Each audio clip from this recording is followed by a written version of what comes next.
A young man with light-colored hair smirks deviously, sarcastically praising another young man for making it so far into his journey. His opponent, a young man with dark hair, counters that he would absolutely not let him do as he pleases with their world. A young woman backs him up. Their exchange is watched by a man in front of a computer screen. The two young men and the young woman fighting were characters in a video game. As their battle eventually takes place, the man in front of the computer breathes hard, clicking his mouse to catch up. The young woman, named Alina, uses love magic to support Albert, the dark-haired young man. With Alina's help, Albert's combat power increased by 50%. That's one crazy buff, by the way. Additional 50% combat power is nuts. Using a powerful jab, Albert's sword goes through his opponent's torso. And with that final attack, Albert's opponent, the light-haired young man named Vento, was defeated. Albert throws his arms open in victory as his female comrades come rushing towards him, overjoyed with their win. The scene changes and it's a shot of Albert and his companions watching over the kingdom as triumphant music plays in the background. From the other side of the screen, the man playing the video game also yells in triumph as he celebrates clearing the game. He eventually calms down and says that the video game was awesome. As the credits roll out and the theme music continues to play, he tells himself that it was worth sacrificing almost his entire summer break. The game was called Fairies of Fantasia, the talked-about masterpiece eroge. Eroge is the Japanese term for games with rather explicit scenes. With an average total playtime approaching 200 hours, a player could enjoy romancing numerous heroines with a refined combat system. The biggest reason for the extended playtime is the large number of routes. Naturally, there were as many routes as there were heroines, but they increased even further depending on the faction the player chooses to join and the other choices they make. The man had used his entire university summer break to conquer every route, but it really took a long time. He especially took time with the routes where the villain Vento Raishutaria held power, finding them rather tough. However, in the end it was all still fun for him, so he had no regrets. As he turns back to the monitor, the end screen appears once more. He sits up excitedly to see the cutscene for the true ending. However, just as he does so, his vision begins to swim. His eyes roll back and he falls out of his chair and into the floor, completely out cold. Unbeknownst to him, the screen had changed once more. A message had appeared, welcoming him into their world. Somewhere, in a grand mansion, a young man shrieks as he wakes up. He sits up quickly, shocking the butler beside him.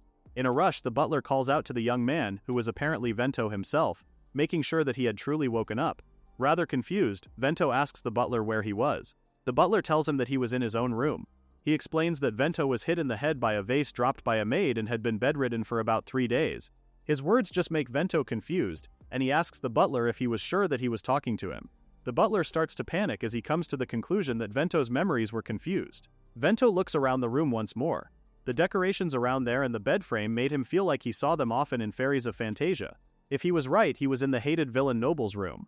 He turns his head and comes face to face with a mirror. His mouth opens in horror. He immediately stumbles out of bed, much to the old butler's confusion. Vento hurriedly heads to the vanity mirror, in complete disbelief. He couldn't understand what was happening and what it meant. The man was horrified to discover that he had become Vento. Oblivious to the current Vento's panic, the old butler asks what kind of punishment he decided to hand out to the maid who dropped the vase on his head. According to him, they currently had her confined in the torture chamber, but he's cut off by Vento. In a frenzy, Vento exclaims that now wasn't the time for that. The butler says that they couldn't just keep her locked up forever either. Vento whips his head around quickly and orders him to just release her. The butler is unsure about his decision and asks if he was certain, but Vento just orders him not to ask any more weird questions. The butler immediately bows in respect, apologizing for his rudeness before quickly making his escape. Left alone, Vento starts to panic once more at the realization that he had become the hated noble. He was once the man playing Fairies of Fantasia. He was sure he was watching the end credits of the game just a moment ago, and before he knew it, he had somehow lost consciousness. His eyes widen as he remembers the last thing he saw on the screen. With horror, he slowly realizes that he really did enter the world of Fairies of Fantasia. He swallows nervously and turns back to the mirror. Even though he finally came to the game world, he couldn't be happy. His voice rings out across the whole mansion as he yells why he had to be Vento of all people. Eventually, Vento finds himself in the garden, quietly reading a book. In Fairies of Fantasia, Vento Raishutaria was a rival character to the protagonist, Albert. He was a scumbag terribly hated by the players. He tries to force himself on the other heroines. That alone completely explains why he's hated. He tried to trap and kill Albert, and if that wasn't enough, he sells his soul to Albert's arch-enemy to plot overthrowing the state. He truly had no redeeming qualities. The cause is that the family name Raishutaria was powerful, so he grew up with unnecessary pride from a young age, but his chances of survival in any route was zero. No matter which of the 6 heroines' routes the player entered, nothing but a gruesome death awaited Vento. His mood steadily worsening, Vento closes the book he was reading in annoyance. He finally made it to the world of Fairies of Fantasia. He had no plans of dying so easily. Holding out a hand, Vento summons a ball of fire. As he juggles the flame mindlessly, Vento thinks about his options. The troublesome part about Vento's characters was that he was excessively blessed with talent for magic and swordsmanship. As a player, he used to find it extremely annoying, but now that he was Vento himself, he was actually rather grateful. A few months from now, Vento was set to enroll in the Isaac Magic Knight Academy in the royal capital. He would meet Albert there, but until then he had to become even a little stronger, because the one who kills him in the game was the protagonist. His mind made up, Vento gets up from his seat and leaves the garden. He walks down the mansion corridors deep in thought. In the game, on the day of the entrance ceremony, Vento bumps into Albert. Angered, Vento challenges Albert to a duel but loses. Of course, the current Vento had no plans of doing so. Albert levels up at the academy and eventually becomes strong enough to fight evenly with the Demon King. Vento also becomes strong enough to be the final boss depending on the route, but since he'll eventually be killed by Albert, he has to become much stronger. Still lost in his thoughts, Vento goes to turn a corner when a maid suddenly appears. Before any of them could dodge, Vento bumps into the maid, sending her tumbling down with her tray of tea. She's shocked to see that it was Vento and she quickly apologizes. However, her eyes drift to his clothes, which were now stained by the tea she dropped. Immediately, her expression morphs into panic and fear. She throws herself into the ground and begs for mercy, asking him not to behead her. Vento gapes in shock. Vento is confused that she had immediately jumped to the idea of being beheaded, especially since his clothes were dirtied and nothing more. Quickly changing topics, he orders her to prepare a change of clothes since it was unsightly to stay the way he was. The maid raises her head in surprise, tears already falling down her eyes, and she makes sure that he truly did not plan on having her killed. Vento repeats himself, saying that it wasn't a grave sin. If she understood already, he orders her again to get up and get him a change of clothes. The maid bows her head again in apology, and Vento watches with concern as she hurries away. Seeing her reaction to him tells him enough just how many evil deeds the original Vento had committed until now. His change in attitude might cause suspicion, but he had to lower the probability of a bad end, even if only a little bit. However, suddenly, a strict-looking noble appears before him. With sharp eyes, the man asks him what happened to his clothes. Vento quickly explains that he spilled some tea, so he had a maid go fetch him a change of clothes. The man suddenly says that he's heard rumors that Vento had recently started being kinder to the servants, and he asks Vento if it was true. Completely bold-faced, Vento says that he had no particular awareness of something like that. He tells the man that in order to achieve excellent grades at Isaac Magic Knight Academy, he had increased his training time recently. The man frowns, asking if he meant to say that time spent minding the servants was a waste of time, and Vento agrees. The man pauses for a moment, but he eventually accepts Vento's explanation. He passes by Vento, but just as he does so, he reminds him that he was the eldest son of the REINCARNATED family. He should possess the self-awareness of being special from birth and should behave in a manner befitting their name. Vento agrees, and the man finds his answer acceptable, leaving him alone in the hallway. As he walks away, Vento casts a glance behind him. The man was Vento's father, Halberd REINCARNATED. Typical of a villain's parent, he was a nasty man. Eventually, due to Vento's influence, his embezzlement of taxes gets exposed and he falls from grace. However, since Vento was trying to rehabilitate the way he was doing at the moment, the future he knew might not come. If that was the case, he could just use Halberd, but he would have to think about it another time. For now, he decides to study magic diligently once more. Time passes. Days where he can't let his guard down continue in order to avoid the death route. However, the joy of learning things such as magic and swordsmanship that didn't exist in modern times could be called his only healing in his current world. Eventually, it was time for him to enter the academy. Standing before the school, the expression on Vento's face is full of concern. The day had finally come. He needed to calm down. In the game, Vento bumps into Albert right there and they end up on bad terms right away. In that case, if he just spent time not bumping into him in the first place, then he would be fine. He takes a step forward into school grounds and almost immediately he bumps into a familiar student's back face first. Love that he immediately failed the first step. Vento and the other student exclaim in shock. A nearby female student just as surprised as them. The student turns to face him, his expression concerned. He quickly apologizes and explains that he just came from the countryside and had never seen such a big building. The student asks if he was hurt. Vento holds onto his face, reassuring the young man that he was fine, but his expression is anything but amused. Just as he thought, it was Albert. Immediately, Vento curses himself in his head for being so careless despite trying to be careful already. Albert is confused by his sudden silence. Around them, a crowd of watching students had gathered. They whisper to one another as they recognize Vento and his reputation, some commenting that Albert was doomed. Looking around him with a frown, Vento realizes that even in the school his bad reputation already existed. However, he knew it couldn't be helped. Somehow he would find a way to overturn the bad reputation and lead a rosy life. Smiling calmly, he turns back to Albert and reassures him again that he was fine before asking for Albert's name. Albert returns his smile and holds out a hand, introducing himself. Vento introduces himself as well and adds that since they were both new students they should get along. Albert is reassured, explaining that since he was a country bumpkin he was really anxious about his new life. However, just before they can shake hands, the girl from before who was only quietly watching slaps Vento's hand away. Vento is stunned silent. Without turning to look at him and choosing to glare at Vento, the girl tells Albert not to shake hands with someone like Vento. Albert is just as surprised at the sudden appearance of Alina. Crossing her arms and continuing to stare him down, Alina says that Vento was a genuine piece of trash and just getting involved with him will lower Albert's dignity. Rubbing the hand Alina had slapped away, Vento laughs awkwardly and comments that she was being harsh, but Alina gets mad that he called her name so familiarly. The girl was Alina Melstein, the only daughter of the famous noble Melstein family and one of the heroines of the game. For Albert, she was the first person he met coming to the city, and for the players she was a reliable character who guides them to the academy. If Vento recalled correctly, in the game Vento bought out her house and tried to make her his own. That's nasty behavior right off the bat. Vento understood that that was the reason his character was so hated. If Alina whispers something weird to Albert there, it would definitely become troublesome. With a concerned expression, Vento hesitantly apologizes about the takeover matter. Alina flinches at his words.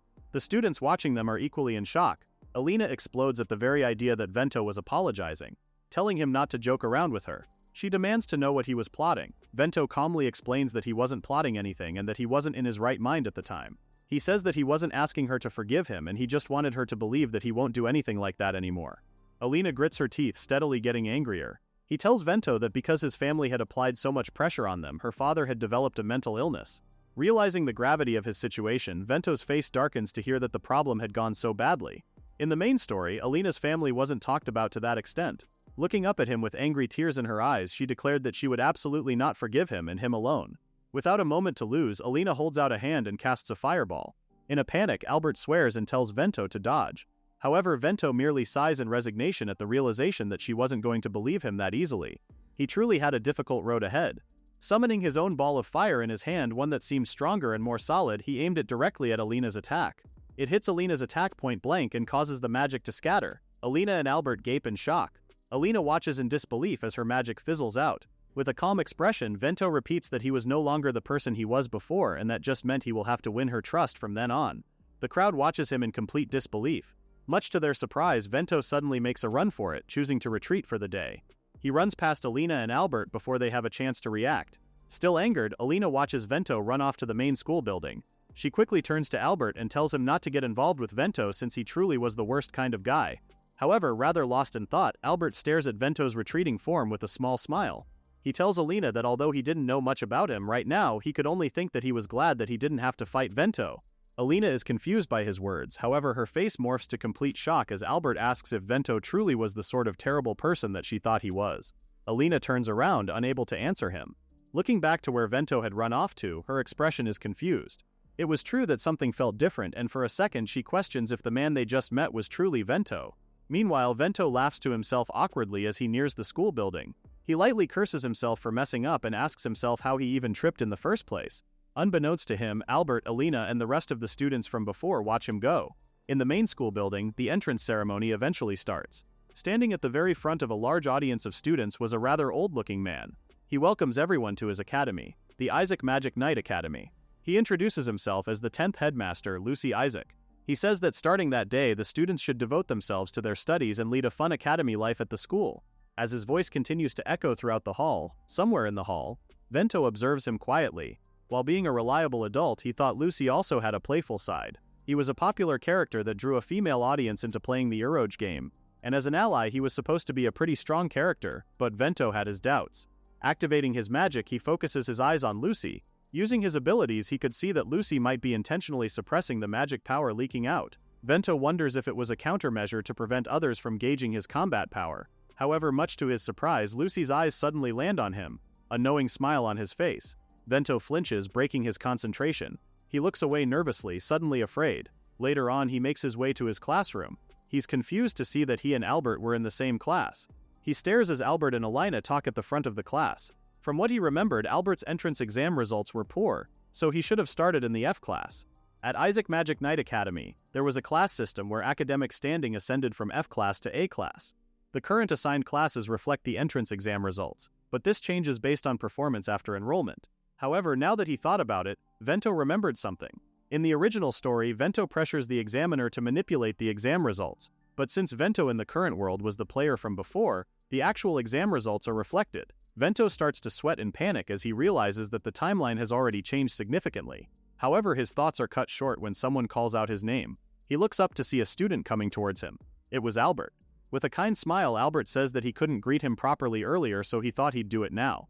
Again, he introduces himself as Albert. He adds that he came from the countryside and he didn't know much about things in the royal capital, but he'd be happy if they got along. Again, the students around them break into nervous whispers. They notice that Albert didn't have a family name, meaning that he was a commoner. They wonder why a guy like him was in a class, but more importantly, he was talking to Vento, the rumored tyrant. For all their whispering, Vento could hear everyone perfectly. Returning his kind smile, Vento introduces himself again, and before the shock of the whole class, he shakes Albert's hand. The crowd bursts into more nervous whispering at their exchange. They knew that the eldest son of the Reshutaria family was famous for hating commoners. They start thinking that Vento was surely planning on making Albert his slave or something similar. Some of them have heard that Vento would burn villages to get what he wanted. They were sure that Albert was finished. Vento, listening to their words, slightly agrees that if it was the Vento from before, he probably would have easily burned down a village or two. Vento looks down at his hand, still shaking Albert's. He smiles in discomfort as he looks at Albert and the aura he was emitting. Albert asks if there was something wrong, but Vento throws his hands up and reassures him that it was nothing. Albert's magic power wasn't hidden in the slightest, and it didn't stagnate for a second. Now that Vento had trained himself, he could understand things better, but for the original Vento, who relied purely on talent and slacked on training, losing to Albert was only natural. His thoughts are interrupted as he hears the students around him whispering again. They whisper how Vento's smile seemed devious and it was the face of someone who had locked onto a target. Another comments that although Albert was only a commoner, it was still pitiable. For Vento, however, no matter what they said, it was definitely better to stay on good terms with Albert. His character's death flags were all triggered when he opposed Albert. In that case, if he could deepen their relationship, Vento should be able to avoid most of the routes. However, he could feel Alina glaring at him intensely. Vento forces himself not to mind it over and over. For a split second, however, Alina's expression softens to something more like confusion. Eventually, Vento finds himself walking down the school corridors. As he passes by his schoolmates, they immediately break into whispers that he can easily hear since they were all within earshot. Some call him a villain, hearing that he almost killed a servant who defied him. Another says that they heard he beat a lower-ranking noble he didn't like to the point they couldn't recover. Vento frowns. The students were gossiping about some rather outrageous stuff. However, Vento knew they actually weren't wrong. The things the original Vento had done up to now were certainly not forgivable. Even among the servants, there were many who were still terrified of him. The only evil deeds Vento did that the current one knew of were the ones mentioned in the game. Since this world now exists as reality, there must be parts that can't be explained by settings alone. He supposed that he'll have to shoulder that atonement someday. He feels a chill down his spine as more students continue to stare as he walks by and whispers behind him. He couldn't calm down. At times like this, he decides to retreat to a quiet place. He heads to a corridor without any students, large doors at the very end of the hall. He opens the doors a crack and peeks inside. Shelves and shelves of books greeted him as he walked in. He had entered the school library. Vento could get his hands on most grimoires with the power of the Reshutaria family, but as expected, a prestigious academy was still different. It was full of books he's never seen. From what he remembered, the students should be allowed to borrow up to 3 books, but there was absolutely no one inside the library. It helped that it was quiet though. As he passes by a bookshelf, a certain book catches his attention. It was the new volume of Spell Shortening Theory. He reaches out to grab it, however, as he does so, a smaller hand goes to reach for the same book. He looks down to find a female student just as shocked to see him. His eyes widened at the sight of her. He suspected as much, but he came to the library because he thought he might be able to meet her. It was his absolute favorite character, Luna Alphen. Luna says his name, making Vento flinch in shock. She asks if it really was him and Vento blushes, saying that she was correct. Internally, he sighs in relief. He almost turned into a total otaku just then. He repeats to himself over and over that right now he is Vento. However, in his heart the player inside him was crying in joy to see her. He clears his throat and asks if she was Luna Alphen. Luna lightly laughs, surprised that he remembered people's names. The player inside him continues to cry in joy at being acknowledged by her. Vento comes up with the excuse that they've seen each other at parties several times, but suddenly he takes in what she just said and asks if she thought he looked like someone with low intelligence. With a blank but terrifying stare, Luna quickly says that that wasn't what she meant. Internally, the player inside Vento swears, but he was even more giddy that he was experiencing Luna's scornful stare firsthand. Luna Alphen was another one of the heroines and fairies of Fantasia. She was the only daughter of the Alphen family, which held power equal to the Reshutaria family. She was a genuine grimoire otaku. Her scornful eyes made her emotions hard to read. The difference between her sharp tongue and her soft side was very popular. Vento's player was one of those who fell for her differing personalities. He was honestly excited when he ran into Alina too, but his absolute favorite character just hit him differently. With a blank expression, Luna asks Vento, someone who was famous for treating people like insects, if he had business in the library. Luna says that she thinks that Vento had good taste for having his eye on the book, but the one he was eyeing was the 4th volume. She asks if he'd properly read up to volume 3. Vento calmly responds that he naturally had and even had them properly lined up at home. However, since volume 4 had just come out, it was hard for him to get a hold of it. Luna says that she understood since she only finally found it now. Vento pauses for a moment before asking how long it would take for her to finish reading it. Luna explains that she transcribed books for study while she read them, so it would take about a month. Vento makes a deal with her that if she made a copy for him too, then he would let her have it. Luna asks if that was really okay. Vento says that making 2 copies was a pretty big hassle, but it was good practice, complimenting her that she was diligent. He grabs the book from the shelf and places it in her hands. Vento turns around with a wave of his hand in goodbye, asking her not to forget their promise. Luna stares at his retreating back for a moment. Before he could completely leave, she calls out for him to wait. As Vento turns around, Luna asks him what other books he's read. He's quiet for a moment before he suggests for them to take a seat to talk. Luna agrees since there was no one else in the library but them. Finding a study table in the library, they start to talk. Luna asks if he's read The Magic of Nature. Vento remembers that it was the book about how trees and stones in nature possessed magic power and natural disasters were all magic caused by them. He asks if he was right in remembering that it was theory written in the book. Luna confirms it, adding that she found getting ideas for magic from nature an interesting discussion. Originally, magic was born to freely create and manipulate all kinds of accidental phenomena. Seeking hints from nature only seemed reasonable. Relaxed, Vento leans back on his seat and agrees that what she said was true. He wonders if they'll be able to freely manipulate lightning someday too. Luna says that the current lightning magic they had just used mana to recreate pseudo-lightning. Its speed and power were top tier, but it was still no match for natural lightning. Vento agrees that it was a big challenge, especially since in the first place lightning magic was quite rare. Luna says that even if mages could use lightning, many of them didn't use it regularly due to the mana consumption. Plus, magic specialized for power and speed was monotonous and easy to dodge.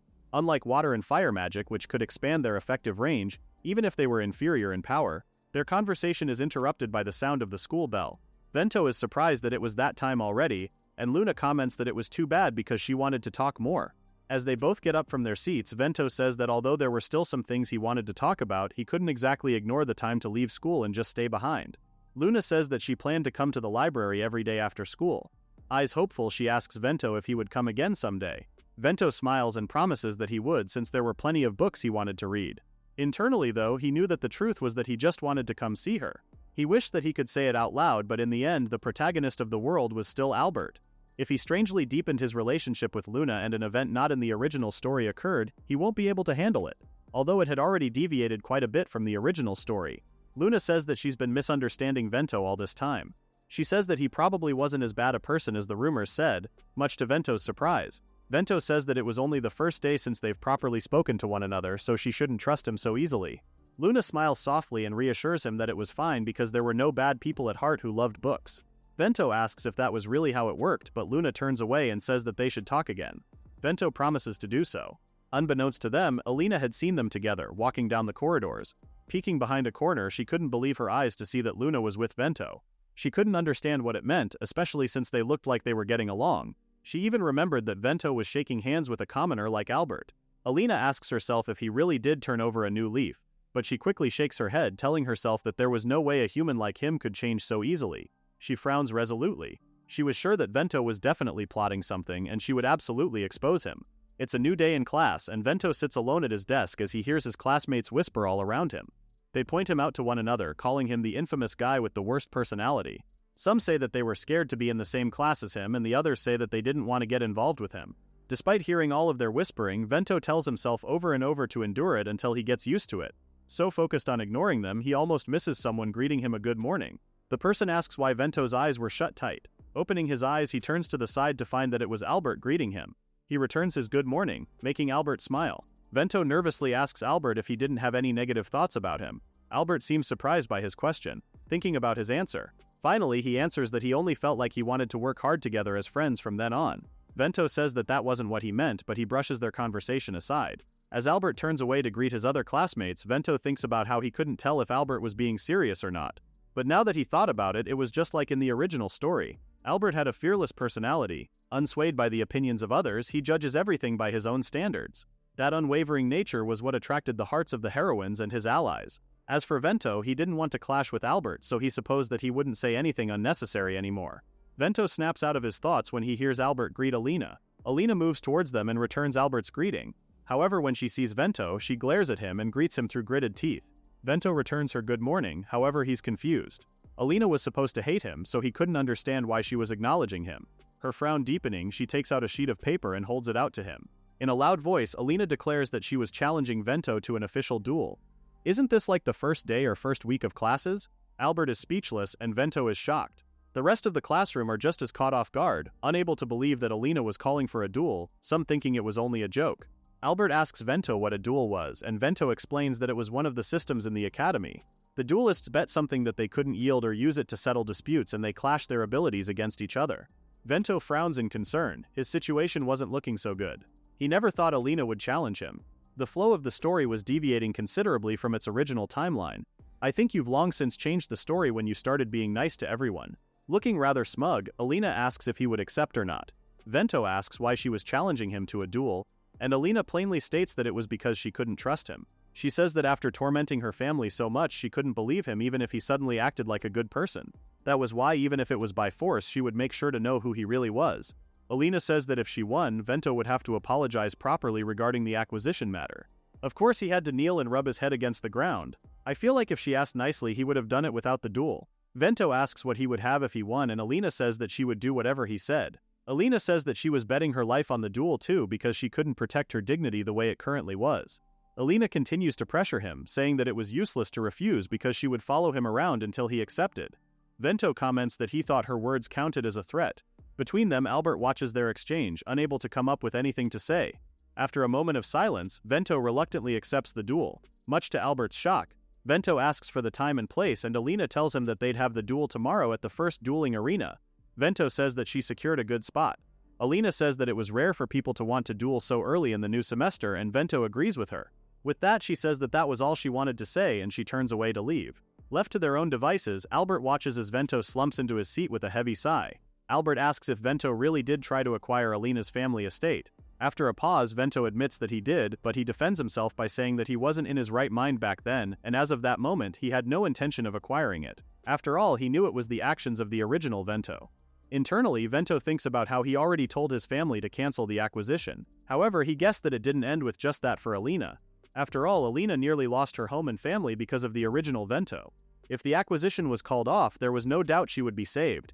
However, there was no way she could remain calm while someone else held power over her life and death. Whether it was taken or protected, she wanted a result that she fought for herself. Thinking about his words, Albert says that he couldn't imagine Vento using cowardly methods to trap someone. If the old Vento was a cruel and atrocious human being, then he thought that Vento had changed so much it was as if he became a different person somewhere along the way. Hearing his words, Vento hurriedly denies his theory. Albert laughs and agrees with Vento, saying that it sounded too much like a fairy tale. The moment Albert leaves, Vento's expression is completely nervous. Albert was so sharp it was scary. He couldn't even laugh at the conversation. After classes, at the Melstein estate, a butler bows low as he greets Alina's return. As Alina steps out of the carriage, she asks where her father was. The butler tells her that he was in the study. Alina makes her way through the manor and knocks on the doors of a room, announcing her arrival. A voice inside tells her to come in, and she pushes open the doors. Inside, a haggard-looking man sits at the office table. The bags under his eyes are heavy, and he lets out an exhausted sigh as he holds his head up. Concerned, Alina quickly kneels by his side. The man was her father, and Alina tells him that since he was still recovering, he shouldn't push himself. However, his father disagrees, saying that he couldn't do that. With tired eyes, he says that even though the acquisition talks had disappeared, the fortune used to prevent it, and the servants who left must be brought back. He holds on to Alina's wrists and says that there was no time for him to rest. Alina tries to argue back, but in the end she leaves the study, glancing one last time at him. Eventually she finds herself leaning on the balcony, a frown on her face. The Raishutaria family had repeatedly harassed them in order to obtain the Melstein family mansion. Because of that, her father once fell ill from the stress. Although the acquisition talk suddenly disappeared and he was gradually showing signs of recovery, her father lost physical strength and his health wouldn't return immediately. Even so, he was trying so hard to rebuild the house. Angry tears in her eyes, Alina clenches her fists as she remembers Vento. She swore to herself that she would absolutely not forgive him for messing with other people. The next day, the students find themselves in the first dueling arena. Isaac Magic Knight Academy, which exists to nurture many talents, had prepared numerous training facilities within its vast grounds. One of them was the first dueling arena. It was the largest in scale among the arenas, which went up to number 4. It was also used when deciding the rankings among students. Down in the battleground, Alina and Vento stood face to face. Arms crossed, Alina says that she appreciated that Vento came without running away. Vento calmly says that promises were meant to be kept. Between them, a referee lists the rules of the battle. He tells them that since their fight was a formal duel, they needed to have a referee. Vento and Alina are handed badges. It was a magic tool that took a fatal wound in the duelist's place once. As Vento and Alina pin the badges to their uniforms, the referee continues. Victory or defeat was decided when one surrenders or when one of the badges shatters. Other than that, if one of them flees from the arena before the match was decided or if they tormented their opponent more than necessary, it would result in a loss, so he reminds them to be careful. The referee adds that attacking after the badge was destroyed was out of the question. Vento sweats nervously at his last words as he notices the referee give him a look specifically. With that, the referee tells them to take their positions. He raises his arm and declares the start of the battle. Immediately as Vento positions his sword, his magic engulfs him completely. Alina frowns, recognizing that he was using magic reinforcement. The referee nervously looks at Vento. He's heard that the Raishutaria's eldest son was a genius, but he wasn't expecting that it would be to that extent. He couldn't believe that a student who had just enrolled already had that level of magic reinforcement. Even Alina was surprised. She knew that with her reinforcement technique she was no match yet. Close combat puts her at too much of a disadvantage. Clapping her hands together, she summons a magic circle. Flames surround her as she opens her hands. A bow and arrow made of flames materializes into her hands and she aims at Vento. Vento flinches for a second at the incoming arrow and quickly dodges. Alina's specialty magic was Flame Demon's Handplay, which utilized fire and magic modeling arts. Vento was pretty sure that that was what was written in the original game. Alina yells that she wasn't letting him escape and quickly fires more flaming arrows at him. Vento could only run around the arena as the arrows crashed at the walls behind him. At his current distance, attacks would fly at him endlessly. He needed to close the distance first. Alina clicks her tongue before tossing the bow and arrow away. As Alina switches her weapon, Vento takes this as his opportunity to strike. He quickly rushes towards her, sword in hand. He raises it into the air, but just as he does so, Alina finishes summoning her next weapon. She had created a saber made from flames and deflected his sword, but the attack knocked her back. Seeing that he successfully broke her stance, Vento presses on. He dashes back in, sword ready to strike. However, Alina throws her weapon away again and claps her hands together. With determined eyes, she summons a flaming lance, much to Vento's surprise. He quickly backs away as Alina throws the weapon at him. She had fired a spear of fire using the principles of flame magic. Vento didn't realize before how dexterous she was. Flame Demon's Handplay was an applied technique of fire attribute magic. By endowing fire, which originally had no shape, using the image and function of existing weapons, it gave it mass that shouldn't exist. By doing so, the fire became equivalent to an actual weapon, but it was still magic nonetheless. In other words, it was possible for the caster to attach commands like fly forward. The mana consumption increases by the amount of the command. Vento grits his teeth, wiping the sweat from his face. If he was honest, letting Alina put distance between them was bad. Alina summons another magic circle again. She conjures flames before striking the ground and creating flaming ballistas. The students in the audience look at the new summoned weapons and start asking one another if the fight was getting a bit too dangerous. Some comment that Alina and Vento were just on another level. Meanwhile, Alina looks down at her slightly wounded hands that were beginning to tremble. Just blocking a single one of Vento's attacks had made her arms go numb. At the rate they were going, she wouldn't be able to block many times. She knew that approaching while dodging that in the flesh would be extremely difficult. Vento is quiet as he waits for Alina's next move. Alina knew she had no choice but to keep making him keep his distance. Meanwhile, Vento takes in a resigned breath.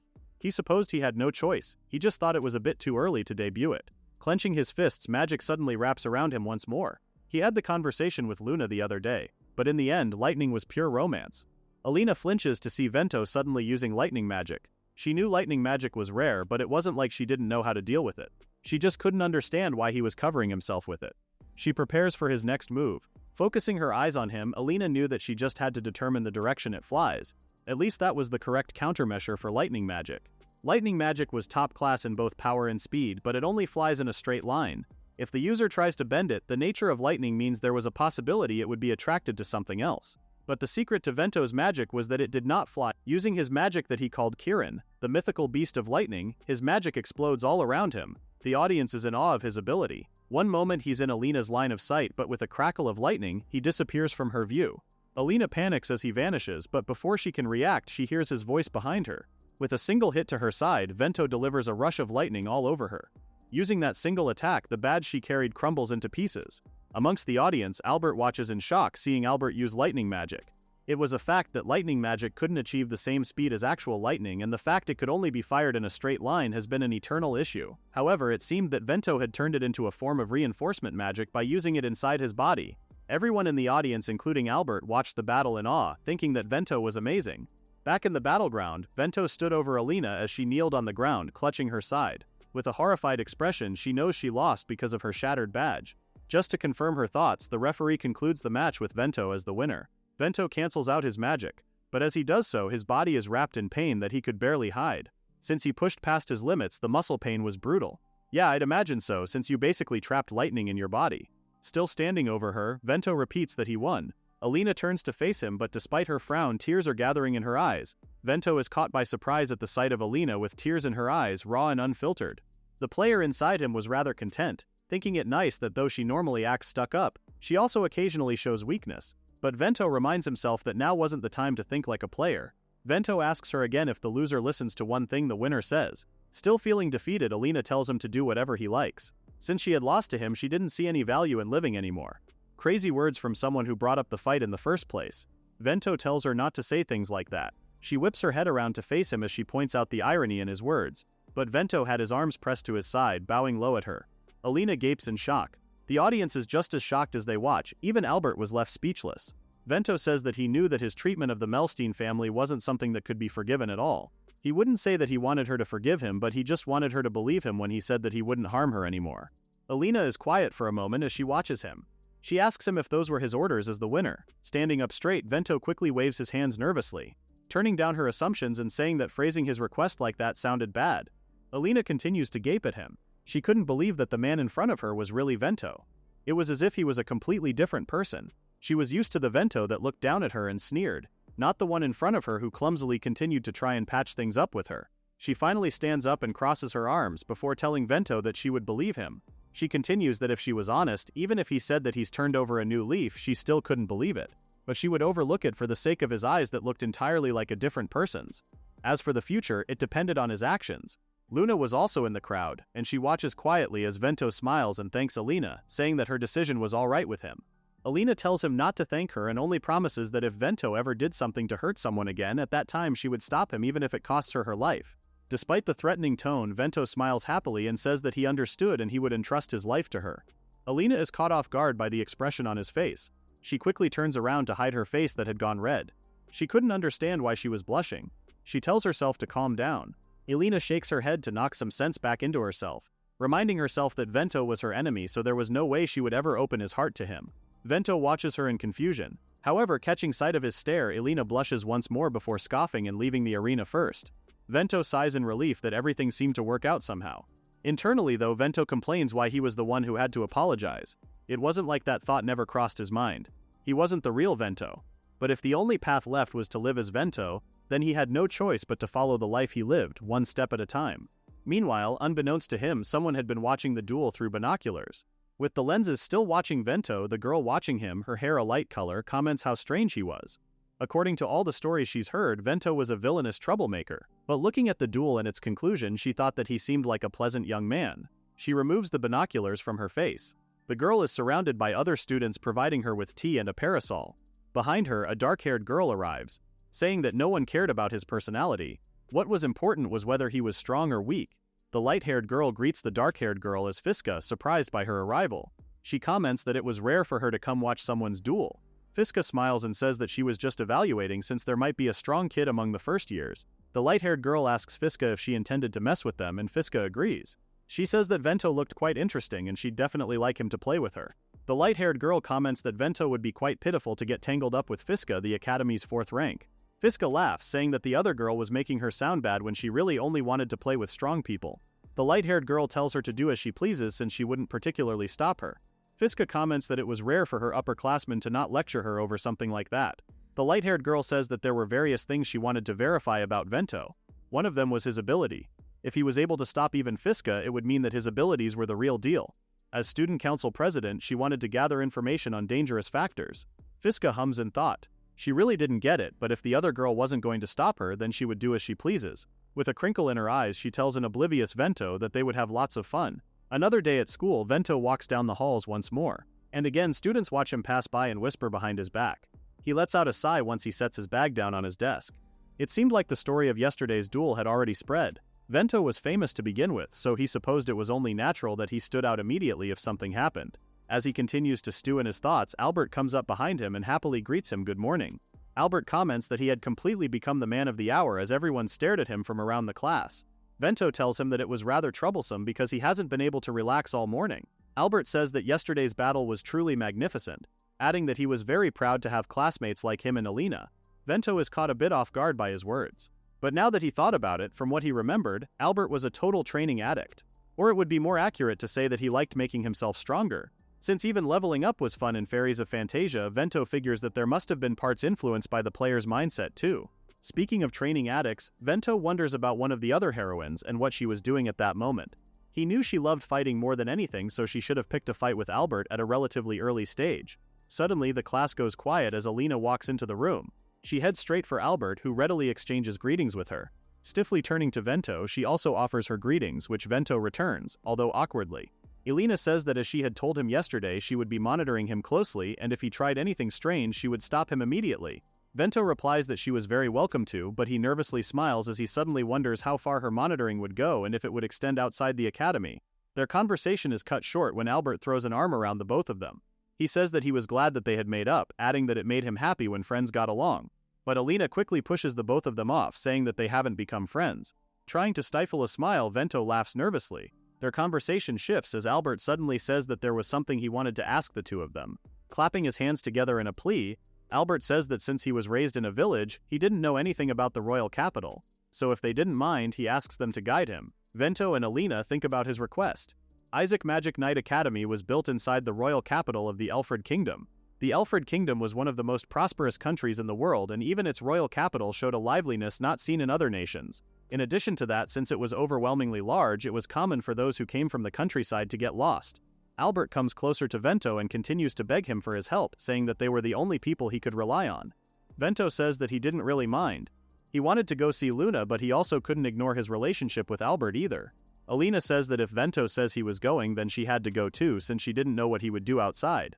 Vento comments that she had no trust in him as usual, but Alina just counters that he promised that he was going to make her trust him from now on. Albert, oblivious to their fighting, happily thanks them for agreeing.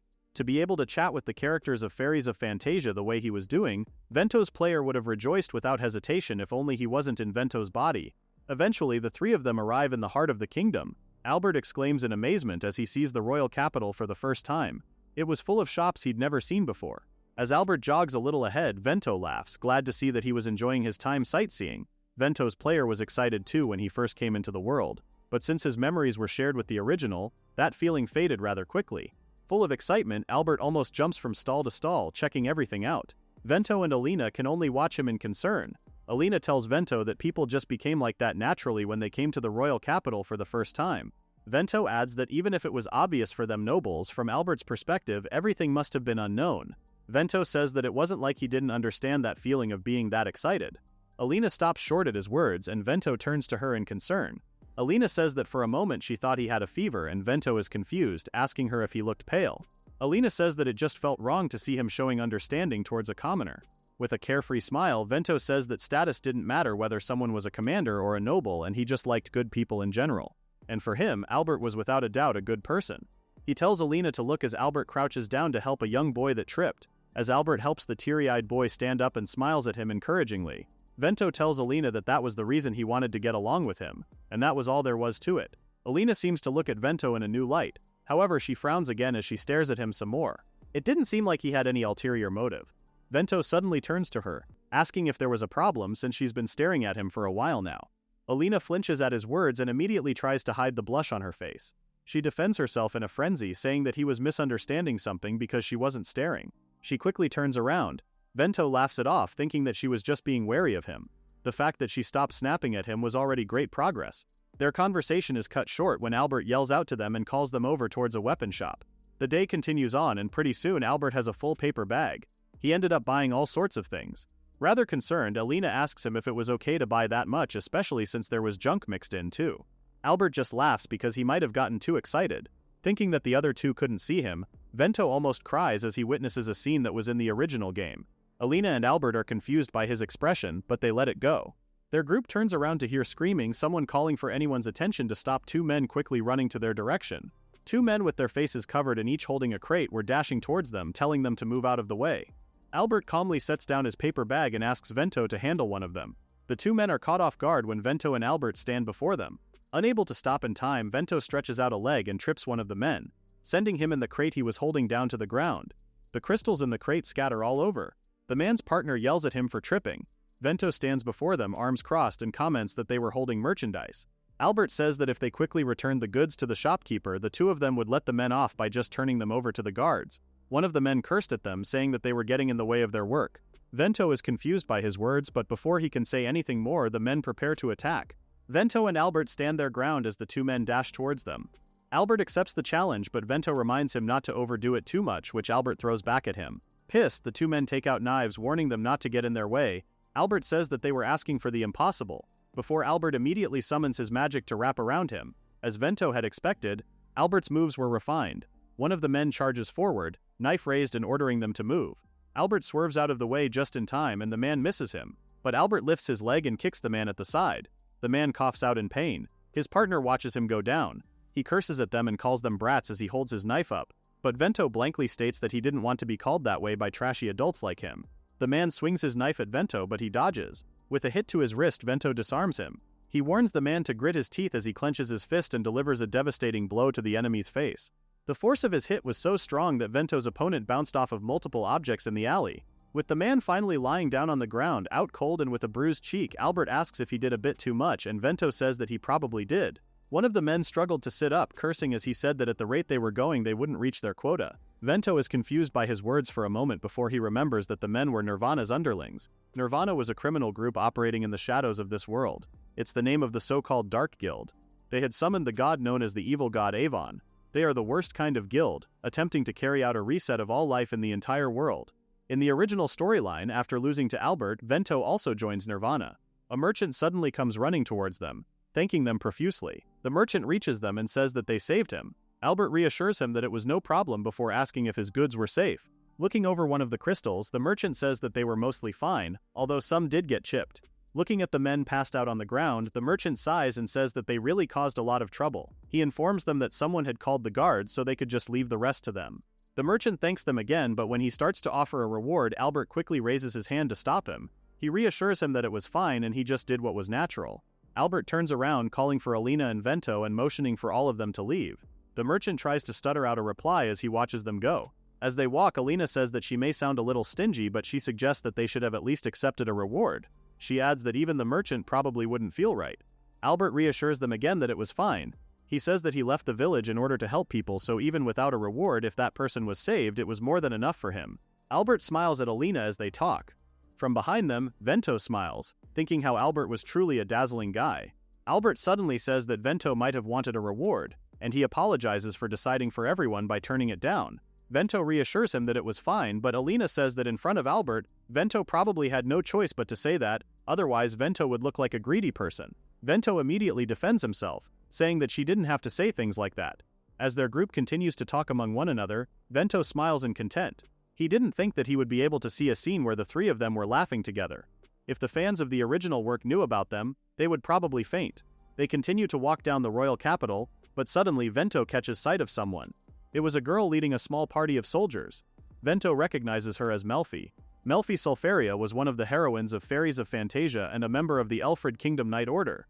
As indicated by her pointed ears, she was an elf, a race that lived together with the forest. She was searching for the culprit who destroyed the elf village where she lived. Vento knew who the culprit was, but if he told her, the main story would drastically change.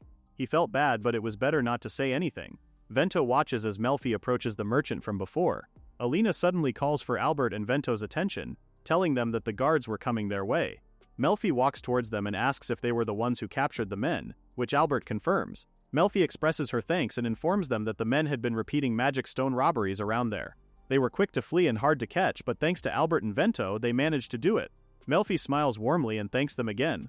Vento thinks how unbearable it was to know that behind her smile she harbored an extraordinary desire for revenge.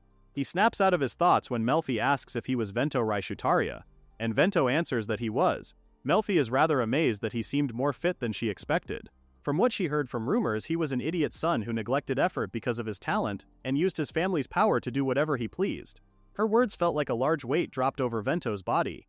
He asks her if she normally said things directly to a person, and Melfi explains that she only said it because he didn't seem like that. She grins and says that she supposed that rumors really weren't reliable.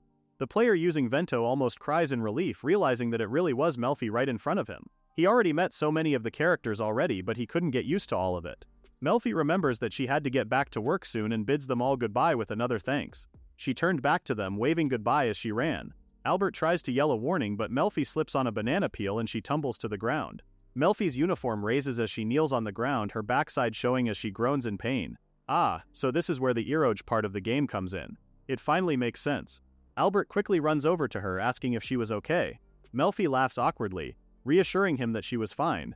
As Vento watches her go back to the group of soldiers, he wears an awkward smile. She had the older sister element, the revenge element, and even a clumsy girl element. Melfi had it all. She was just a heap of tropes. Eventually their day ends, hitting a crossroad. Albert says that since he was staying at the dorms, they'll have to split up there. Albert says that thanks to the two of them, he learned a lot about the royal capital. Alina reminds him not to buy so much stuff, and Albert reassures her that he wouldn't. Vento bids him goodbye and Albert gives him a wave, saying that they'd see each other at the academy again. Alina and Vento walk away together, quietly making their way home. However, Vento starts to sweat nervously at the awkward atmosphere. He couldn't help but think that things were definitely awkward when it was just the two of them left. Suddenly, Alina calls out to him. Vento involuntarily flinches, his voice too polite, making Alina ask why he had suddenly started being formal with her. After a short pause, she says that she thought today was actually pretty fun, shocking Vento. Alina says that it was still hard to fully trust him, but at least today wasn't a bad day. Scratching the back of his head, Vento says that he was glad to hear her words. However, Alina reminds him that it didn't mean she was lowering her guard around him. Vento reassures her that he understood. Another day at school, their magicology class ends, and the teacher leaves the room soon after. Vento stretches his body before slumping back into this table. He liked studying magic, but when it came to classes, he found them to be a drag. However, if he started slacking off, Luna would surely despise him. So for now, he decides to treat it as a review and just do it. His thoughts are cut off when Albert appears in his line of vision. Startled, he immediately gets up from his chair and asks what was up. Albert asks him if he wanted to train together at the training ground. Albert says that since Vento seemed knowledgeable about magic, he wanted him to teach him a couple of things. Albert holds out a hand in welcome to Vento, Alina behind him waiting patiently for his answer. Vento wonders if Alina was forcibly invited by Albert. Revealing his hand to Albert wasn't very desirable. The possibility of facing him in the future wasn't zero after all. He frowns, deep in thought. Finally, he apologizes to Albert and says that he had plans today, but he offers to come with them tomorrow. Albert thinks about it for a moment, but he agrees. Vento apologizes for the change in plans, but Albert reassures him that he was the one who suddenly invited him in the first place. Throughout their conversation, Alina's eyes are trained on Vento. Eventually, he feels her stare and turns to ask her if she wanted to say something. Alina asks him if he was planning to commit some evil deed while she wasn't looking. Immediately, Vento jumps to his own defense, saying that that would be impossible. Alina says that she was just kidding. Vento tells her that there were jokes she should and shouldn't tell. Albert tries to mediate between the two of them as Vento breathes heavily from the panic he just felt. Vento suddenly stops. He noticed that it didn't feel like the relationship between Alina and Albert was deepening. It should be about time for each heroine to start getting close to Albert, but things didn't seem to be working like that. From outside the class, footsteps near the room. In the original game, Albert was always flocked by the other heroines. But right now, Albert was going at his own pace as usual. Vento wonders if Albert even planned on trying to woo the heroines.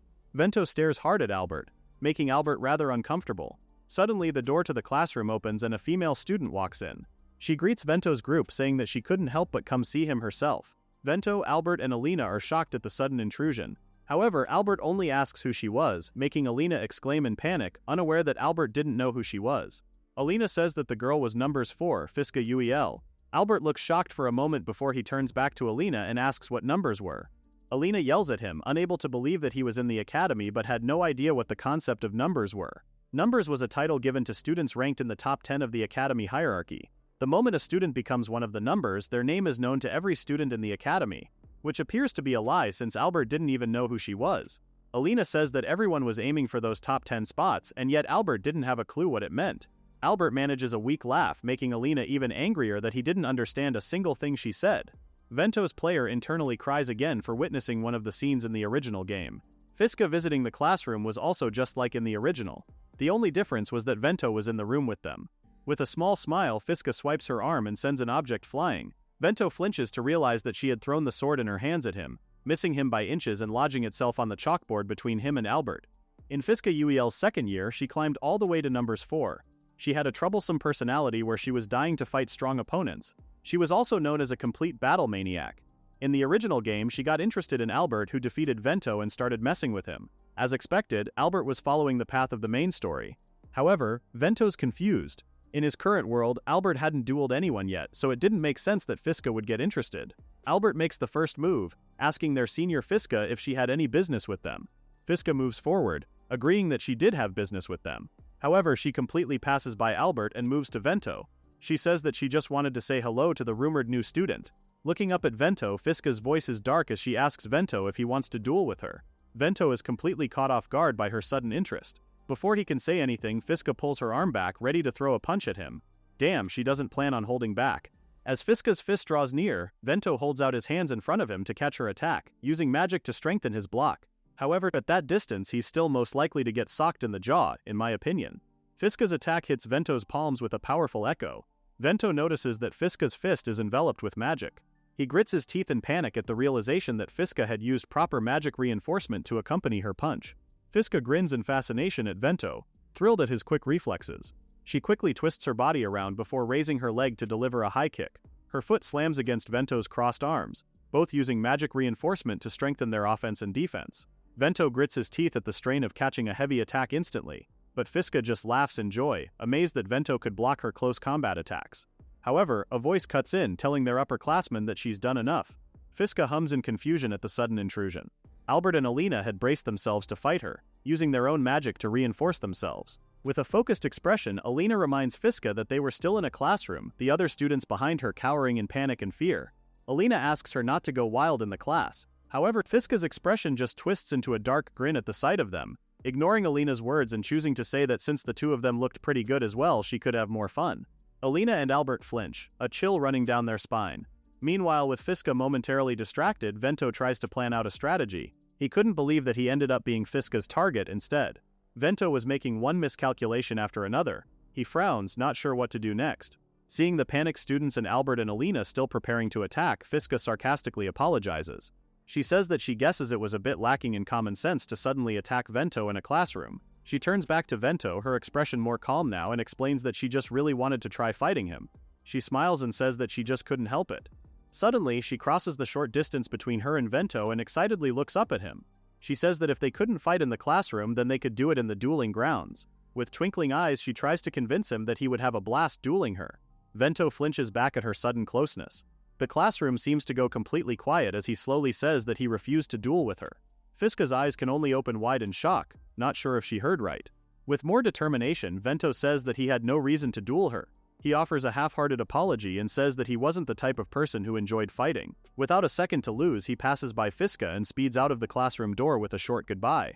Gotta love that his tactic for every confrontation is to immediately book it. Fiska quickly turns around, flusteredly telling him to wait, but he is already gone. Fiska and the rest of the class are struck silent for a moment, but soon Fiska is grabbing her sword, convinced that Vento was just playing a game of tag. Don't know how she got to that conclusion, but hey, I guess if it works. With full determination, she runs out the classroom and bursts into the school corridors, hell-bent on catching up to Vento. As the rest of the class quickly turn away now that the disruption is gone, Albert and Alina are the only ones left speechless. Facing where Fiska and Vento had just disappeared off to, Albert asks what just happened, but Alina is just as confused by the whole event. Meanwhile, Vento silently walks down one of the corridors of the school. He supposed he would head to the library until things cooled down. He tells himself that he already had a duel and he could afford not to have them again and again. However, his senses are on high alert all of a sudden. He turns around to see a swift figure quickly making its way towards him. He almost couldn't believe it, but the person getting closer was none other than Fiska. With a terrifying look in her eyes, she's overjoyed to see that she had finally found him. As she runs, she tries to convince Vento to duel her again. Vento tries to dash away, remembering in the back of his head that he was told not to run in the hallways, but desperate times called for desperate measures. Without a moment to lose, he activates his Kirin abilities. With a renewed boost in magic, Vento uses it to make himself go faster. He runs past corridors and more students, but Fiska remains hot in his tails. As expected of one of the numbers, she was on a whole other level. He couldn't believe that she was keeping up with his Kirin. Fiska had reinforcement magic from immense mana, pure physical ability, spatial awareness that allowed her to always find the shortest route, and the guts to never slow down no matter what. Any one of those skills would have been a pain on their own, but Fiska managed to have all of them. As Vento rushes past a corner, two female students make the turn, not seeing him in time. They squeal as he gets closer, but Vento quickly apologizes and simply leaps into the air, completely jumping over them. He makes a graceful landing behind them and continues bounding up the stairs. Fiska follows soon after him, and seeing his display and abilities, she smiles more in delight. Without effort, she bounces off the wall and ceiling to get past the two female students Vento passed by before continuing on her hunt for Vento. The two female students are frozen in fear, not quite sure if they really did just see Vento and Fiska pass by. Meanwhile, Vento and Fiska's chase carries on as they run up a flight of stairs. Vento groans in anger, calling out behind him that she was far too persistent. Fiska merely says that until he agreed to a duel, she would chase him anywhere and everywhere. Vento points out that that would be his whole life. With a terrifying look in her eyes, Fiska challenges him that if he didn't like her arrangement, he could try and lose her in their chase. Seeing her expression, Vento almost shrieks in horror. Vento frowns as he thinks of his options. If he increased his lightning output, he could possibly shake her, but it would be pointless if his body gave out from muscle pain later on. Having no other choice, he suddenly turns around to face her. Arm outstretched, he casts Flash. Fiska is forced to stop and try to shield her eyes as a blinding light takes over the whole corridor. When the light eventually fades, Fiska and other students in the corridor's eyes are momentarily blinded. Seeing his chance, Vento makes a break for it.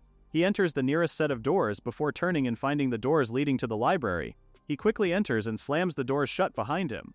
Faced with the library's silence, he breathes out in relief that he cut it a little too close. From behind him in the library doors, he hears Fiska's voice calling out to him, unsure where to find him and still ordering him to have a duel with her. Vento makes his way deeper into the library, choosing to crawl in hopes of staying quiet.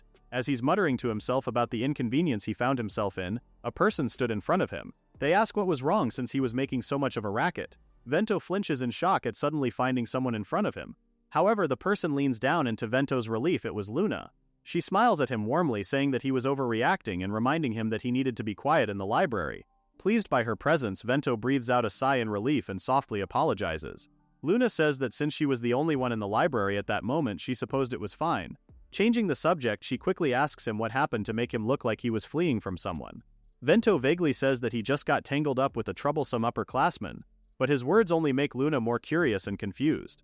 With a rather horrified expression, Vento recounts to Luna that Fiska the battle maniac had watched his duel with Alina and got so inspired that she was now hounding him to duel with her too.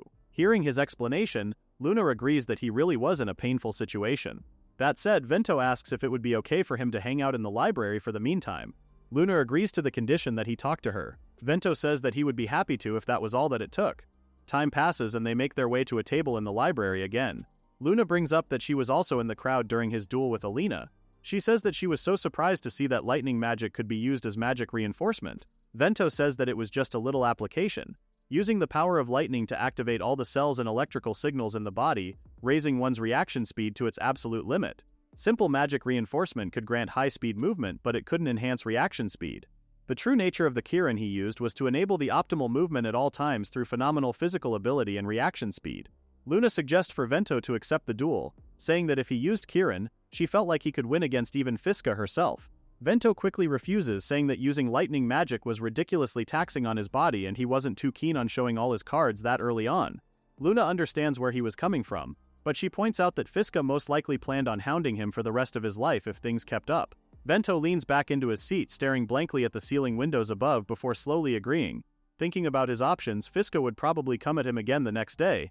In fact, she would probably do it forever until he said he'd accept the duel. Not only that, he'd like to believe it wouldn't happen, but there was a chance that if Fiska was fed up with waiting, she'd attack him in the middle of class.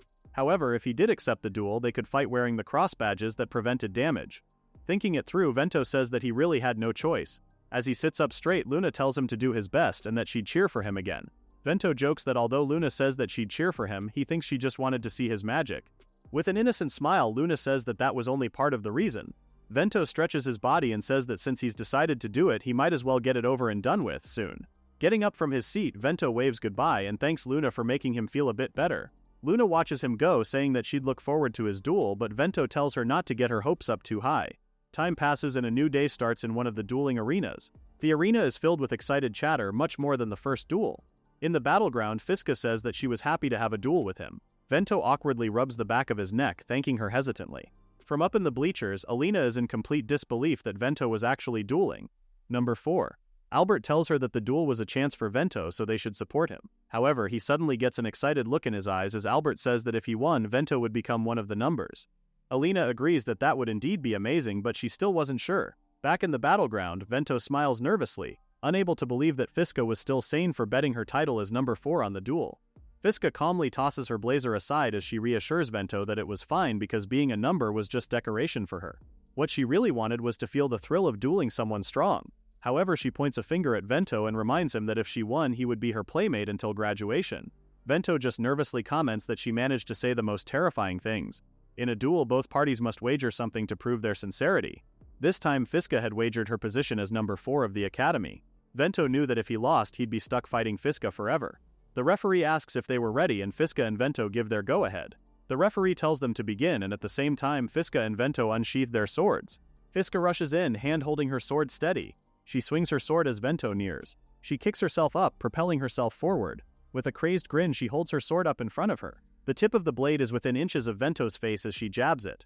At the last moment, Vento throws his head and whole body back to avoid the attack. Although it doesn't deal heavy damage, his dodge isn't enough to completely miss the blade and it cuts through his blazer. He's relieved that it missed. Nonetheless, Vento makes sure to put as much distance as possible between the both of them. Fiska compliments him for dodging, mostly happy that she was going to have a lot of fun in her fight with him. Lightning crackles all around Vento as he raises his hand and charges his magic. Pointing his hand at Fiska, he summons a lightning arrow.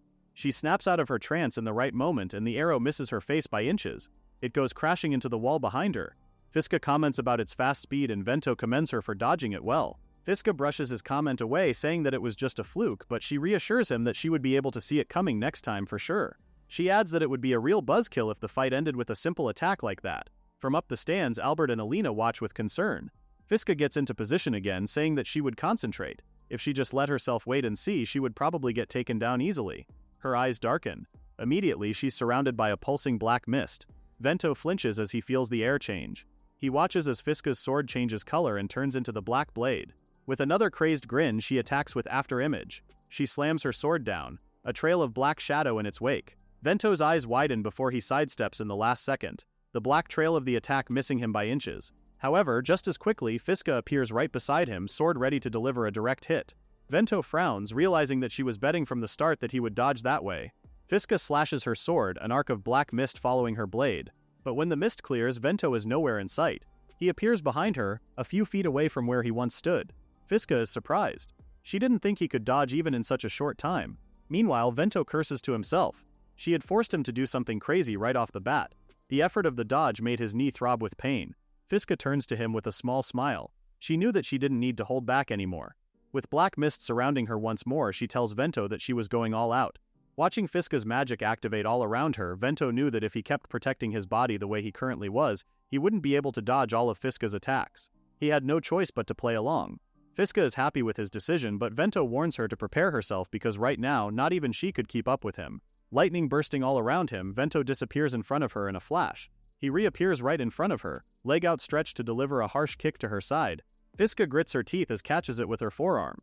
The attack sends her flying a ways back. She twists in the air and makes a soft enough landing, but her uniform sleeve is tattered from taking the blow. Watching from the audience, Albert and Alina gape in shock at Vento's sudden speed. Fiska comments that Vento really was like lightning. She couldn't follow him with her eyes. Vento is annoyed that despite saying that, she was able to guard perfectly against his attack. He frowns. Vento starts to wonder if Fiska's sword style was self-taught. It was extremely unorthodox yet practical. Not only that, but it was supported by her shadow magic and incredible reflexes. If she could react quick enough even to guard the last move he made, the fight was really going to be tough. Vento needed to at least find and get into her blind spot. He breathes in before dashing in. With incredible speed, he makes his rounds around her, trying to find an opening. Fiska kept her eyes open, hand on her sword, but she couldn't keep up. At one point, Vento seems to stop just behind her. She immediately swings her sword back, but when the dust clears, Vento isn't there. Still stuck in her confusion, she doesn't notice Vento creeping up behind her. Having her where he wanted her, he readies his hand. Vento swiftly strikes the side of her body. Fiska clenches her teeth in pain from the attack. The badge Fiska carries cracks, but it's not enough to make the referee call for the end of the fight. Vento curses at himself. He hesitated and his hit wasn't deep enough. Fiska turns around and swings at him, but misses once more. Lightning suddenly covers Fiska's body and she finds herself completely numb. Vento seizes the chance and goes in for a punch, but he suddenly flinches and forces himself to move away. Just then Fiska swings at him. Vento is able to dodge, but her sword catches at his blazer and cuts at his own badge. However, it doesn't break either. Vento steps away from Fiska as she's surrounded by more shadowy mists. She clicks her tongue, saying that she thought he had finally let his guard down. Vento frowns, bracing himself for her next attack. He watches as she moves forward, the shadows clinging to her body, surprised that she could use it like that too. Vento realized that she was using shadow magic to forcibly move her own body, commenting that it was an insane move on her part. Fiska laughs, saying that she was just improvising, but it worked out surprisingly well for her. Up on the stands, Luna watches in amazement. Vento knew he could use his magic to enhance his body too, but for Fiska to pull it off just by improvising was incredible talent. Dashing forward, Fiska found that using her current skill she might be able to move even more powerfully than usual. Fiska leaps into the air above Vento and throws her sword arm back. She slams it down on Vento, but he's able to dodge. He delivers a kick, but Fiska blocks it using her blade, laughing wildly. Vento's eyes widen as she swings her sword back and forces him to retreat. As she pulls her arm back again, she casually says that she would call the move shadow manipulation. More shadowy tendrils envelop her as she forces her body to attack. The battlefield explodes as her shadows crash everywhere. Trying to get Vento. Vento grits his teeth, realizing that Fiska didn't even care that she was paralyzed anymore. As Fiska readies for another attack, Vento appears behind her. He knocks her sword out of her hand. It topples to the floor, but using her shadow magic, she easily picks it up from the ground and back into her grasp. She swings at Vento again. He's able to dodge, however, he stops just as suddenly. Vento finds himself unable to use his leg. Fiska smiles pleasantly as she uses a skill called shadow stepping. Just as the name suggested, she stood in Vento's shadow and now he was unable to move. Vento curses at himself as shadowy tendrils snaked up his leg. He didn't know she had a skill like that up her sleeve all that time. Fiska prepares to use After Image again, raising her sword above her. Vento crosses his arms above him, having no choice but to take the attack. Fiska's shadow magic comes crashing down on a shield of lightning as Vento uses his magic to protect himself. Their magic explodes all around them. Fiska laughs in amazement that Vento is able to block her attack. Vento comments that her attack was weighing down on him too much. Vento uncrosses his arms as their magic disperses. With Fiska in the air unable to dodge, he found his chance to hit her. Vento prepares to use Lightning Palm Strike, but Fiska senses the danger immediately. Without hesitation, she backs away from him. She says that if his attack had hit, the fight would have been over. Vento is at a loss for words as he stares at her from across the arena. From the stands, Albert comments that both Vento and Fiska had an insane ability to sense danger. Both of them didn't have a single clean hit after all their back and forth. Alina agrees, saying that it was practically the level of beasts. Alina frowns in concern and whispers to Vento underneath her breath, telling him to see the battle through and win since he was able to beat her. Back in the field, Vento and Fiska wait for each other's next move. Vento mourns that he couldn't hold a sword while Kirin was active, but he reprimands himself for making up excuses at that moment. Fiska asks him what was wrong, urging him to hurry up and attack. She was sure that he was still hiding more skills. Vento frowns, asking what made her believe that. With a pleasant smile, Fiska says that she could tell because that was what she was doing. Vento is caught speechless. Fiska says that if she showed all her cards too early, the fight would end right away, so it must be the same with Vento. For Vento, the fight put a huge strain on his body, so he didn't like it, but he can't deny there wasn't a part of him that enjoyed it. He turns to the stands and sees Luna watching. Vento could unleash the techniques he's learned with all his strength. There was no way that he didn't think the idea alone wasn't fun. He asks Fiska if they should kick it up a notch as the lightning all around him scatters. He activates phase 2 of his Kirin. Vento holds his arm up, lightning encircling him overhead like a storm. Fiska grins madly, having the time of her life. Vento and Fiska dash towards each other, however, a voice tells them that they've had enough. The two of them stop in time as a familiar light-haired girl stands between them. Vento grits his teeth as the girl stares him down. Fiska is in shock, calling the girl Selin. Almost immediately, the entire stadium erupts into shock, including Alina and Albert. Fiska immediately asks Selin why she was stopping the fight when it was just getting good. Selin calmly says that as the student council president, she couldn't permit the duel to continue, much to Fiska's shock. Vento is speechless as he watches Selin stand casually in front of them. The girl was Selin Tailknot. Not only was she student council president, but she was also number 3. Vento couldn't believe that she would jump into the duel herself to stop it. Fiska asks why she was stopping the duel. Selin frowns and points out that she had told Fiska numerous times that she couldn't wager her number during a duel. Fiska can only gape in response. Vento meanwhile exclaims, unaware that that was part of the rules. Selin says that she heard that Fiska was in a duel, so she came by just in case. She lets out a heavy sigh, seeing as things had gone as expected. The referee is struck silent as well. In a panic, Fiska stutters out that she would bet something else instead so they could keep the battle going. Selin turns to Vento, an interested smirk on her face as she waits for his thoughts. Everyone in the audience, including Alina, Albert, and Luna, waits on edge for his response. After a pause, Vento releases the lightning surrounding him and says that he was calling it a day. Fiska immediately tells him to wait as Vento turns around to leave. She asks why he was quitting when things had only started getting fun. With his sword back in hand, Vento says that his excitement's already cooled down. He says that if Fiska was going to change the stakes mid-match, they should just do the battle another day. Casting her a small smile, he says that he doubts he'll find anything more enticing than a number. Selene watches Vento walk away with a thoughtful expression on her face. Fiska tries to beg Vento to stay and finish the battle. She eventually groans and says that it was Selene's fault that it ended so prematurely. Selene calmly points out that it was Fiska's fault for failing to follow the rules, making the other girl unable to come up with a proper response. Selene then says that if Vento truly was interested in a number, Fiska would surely have a chance to fight him in the scramble battle. After thinking about it for a moment, Fiska finally sheathes her sword back into its rightful place, saying that Selene was right and she was getting a little too hasty. Looking at Vento's retreating form, with another crazed grin, she looks forward to her next battle with Vento. Meanwhile, as Vento leaves, he breaks into a cold sweat as he feels Fiska's gaze on him. Later on, back in their classroom, Albert praises Vento over and over. He waves his arms around erratically as he recounts that not only was Fiska one of the numbers, some of the strongest fighters in the school, but she was an upperclassman too. Vento remains quiet for a moment, his face buried in his arms. Eventually, he raises his head and says that it was only a fluke and Fiska wasn't exactly being serious either. Albert smiles sadly and says that it was still a shame because he thought Vento was finally going to get into the numbers. Vento sits up straight and says that there was no guarantee he would have won, so he wasn't quite disappointed or anything. However, as he says so, someone comes up behind him. Vento exclaims in surprise as Alina delivers a harsh kick to his chair. Vento asks her what was up with her, but Alina only scoffs at him before leaving the room. Vento is left completely confused. Vento eventually asks Albert what was up with Alina. Albert scratches his head before saying that she was mad that Vento didn't win. Apparently Alina had said that she wouldn't forgive him if he lost after just beating her in their duel. Vento sighs, saying that she just couldn't tell him that. Albert says that he understood how she felt. Albert would want the person who beat him to be the strongest too. Not only that, but the higher the person's pride, the more they would want it to be that way. Vento is speechless for a moment before he rubs the back of his head and apologizes. Albert asks him how the duel would have ended. Vento says he wasn't sure, but he had no intention of losing. Albert gives him a wide grin in understanding. Eventually, Albert walks away and leaves Vento to his thoughts. Vento knew that the next chance to fight Fiska would be in the scramble battle. It was a huge event where students fought to steal each other's numbers. If he could win, he could finally become one of them. Either way, Vento knew he needed to get better at using Kirin. Underneath the table and unseen to everyone else, Vento's legs were trembling. Time passes and one of their classes ends.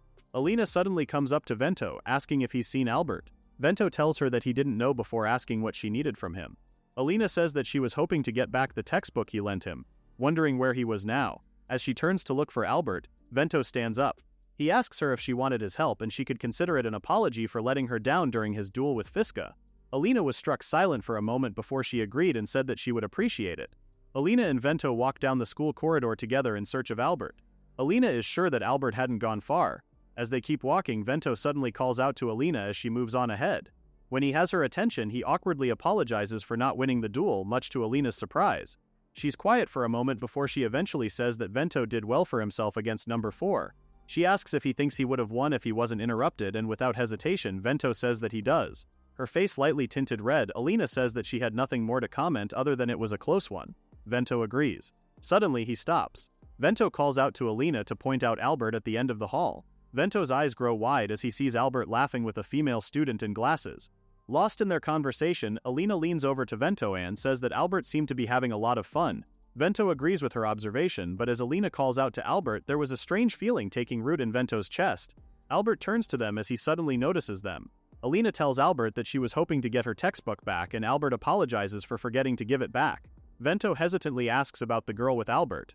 She introduces herself as Shiori Clover from Class B. Shiori asks about Vento, saying that she was there to watch his duel with Fiska. She compliments him with a smile, saying that a first year like him holding his own against one of the numbers was truly amazing. Vento awkwardly thanks her. Vento is confused, rather sure that she wasn't a character in the original Fairies of Fantasia cast. Noticing that the students were beginning to file back into their classrooms, Albert says that it was probably time for them to head back to their own class. He waves to Shiori, saying that they should talk again during break. Shiori agrees, waving back in goodbye. Alina and Vento gape at Albert in shock as they head back. Albert is wearing a bright smile the whole way. Vento throws an arm around Albert and asks what the whole deal with Shiori was. Albert explains that during his way back home when Alina and Vento had shown him around the capital, he had dropped his things and Shiori helped him pick everything up. Since then they've gotten a little friendly. Vento starts to sweat nervously as he realizes something. Alina suddenly pops up behind them, asking Albert if he had fallen for her. Albert denies it, but his face is completely red. He nervously scratches at his head and tries to stutter out a response, Vento and Alina waiting for his next words. Vento's face grows pale. Albert smiles before explaining that when he talks to Shiori, his heart starts to pound. Alina exclaims at his confession.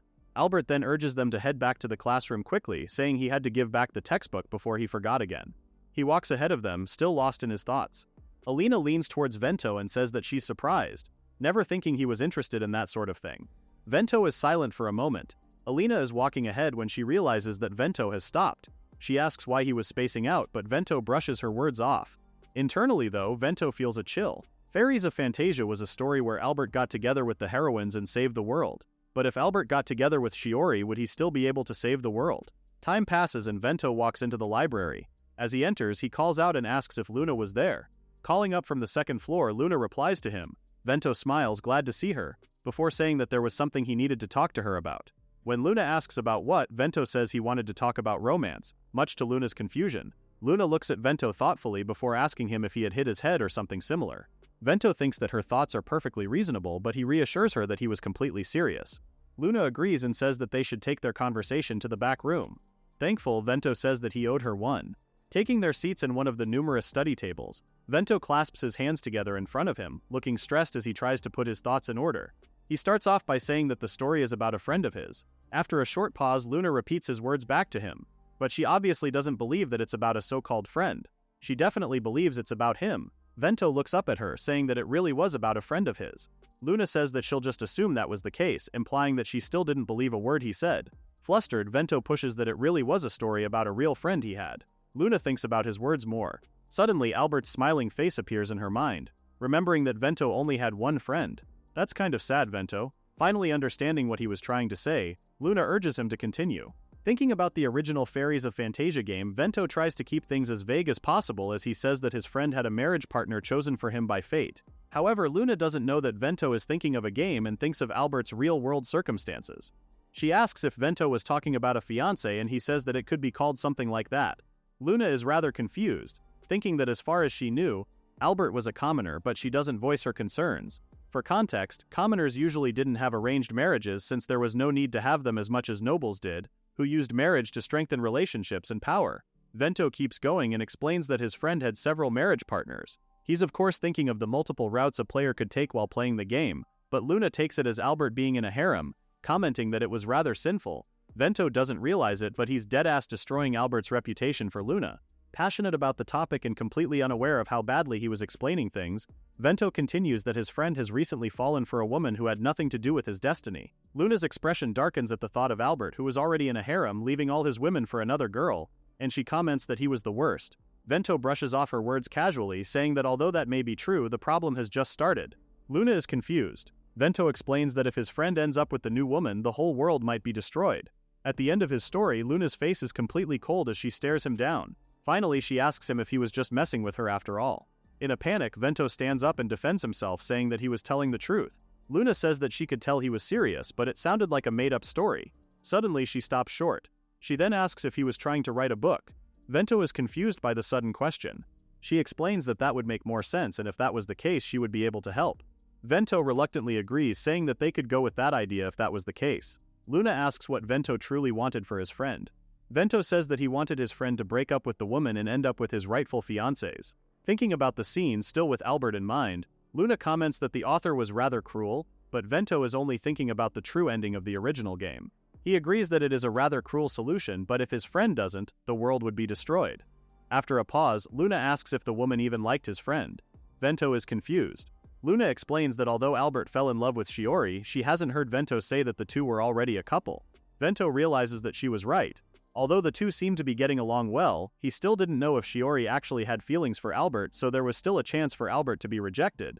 Based on his reaction, Luna comments that she hit the nail on the head. Vento thanks her, saying that it looked like she was onto something. She's glad she was able to help. As Vento heads out of the library, Luna calls out to him and asks to read her book once he was finished. Vento is confused for a moment before he agrees and says that she would be the first one to read it. Luna bids him goodbye. Later on in the capital, Albert and Shiori laugh together as they go on a stroll. However, as they walk, Vento and Alina watch them from behind a cart. Alina asks what situation they were in right now. Watching the couple through a pair of binoculars, Vento harshly shushes Alina and reprimands her, telling her not to talk so loudly or they might be noticed. Alina is unimpressed. She doesn't bother lowering her voice and casually says that there was no way they would be noticed from that distance. She asks Vento if he thought it was rather tasteless of them to be spying on Albert's love life.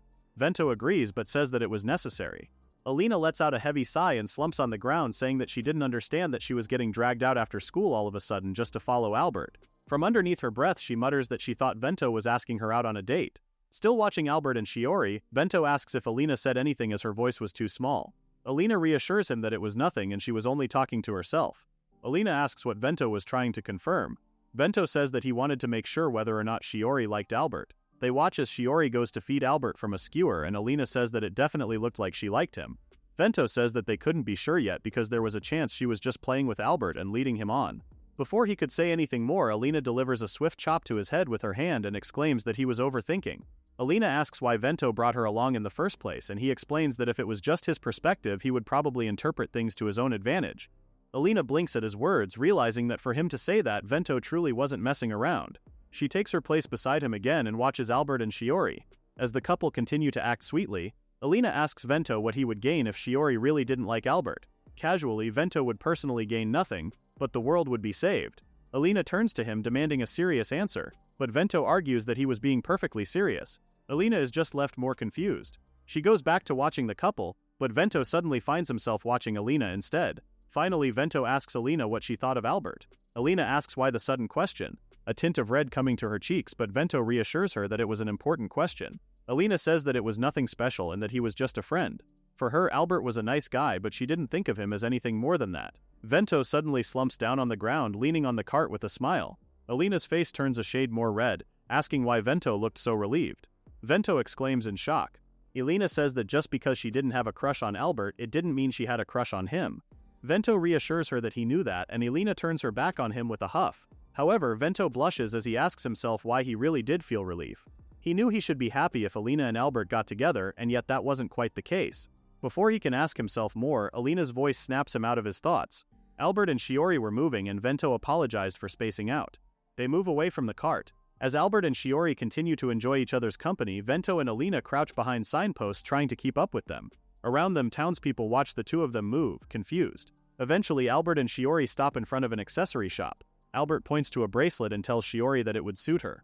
Shiori tells him that it would suit him too, much to Albert's surprise. Hesitantly, Shiori asks whether they should get matching ones, and Albert happily agrees.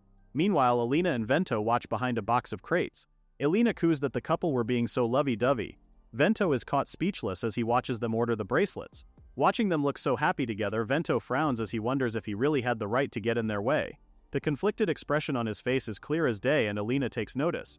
Alina eventually says that although she didn't know what he was so worried about, she repeats that Vento was trying to say that if Albert and Shiori got together, the world would end. To which Vento confirms. Alina then asks why Vento himself didn't just save it. There's a pause between them as Vento slowly digests her words. Alina says that only if the world really was going to end, but Vento is already lost in his thoughts. He realizes it was an actual option. However, just as quickly he wants to brush the idea off. He turns to Alina, making her confused.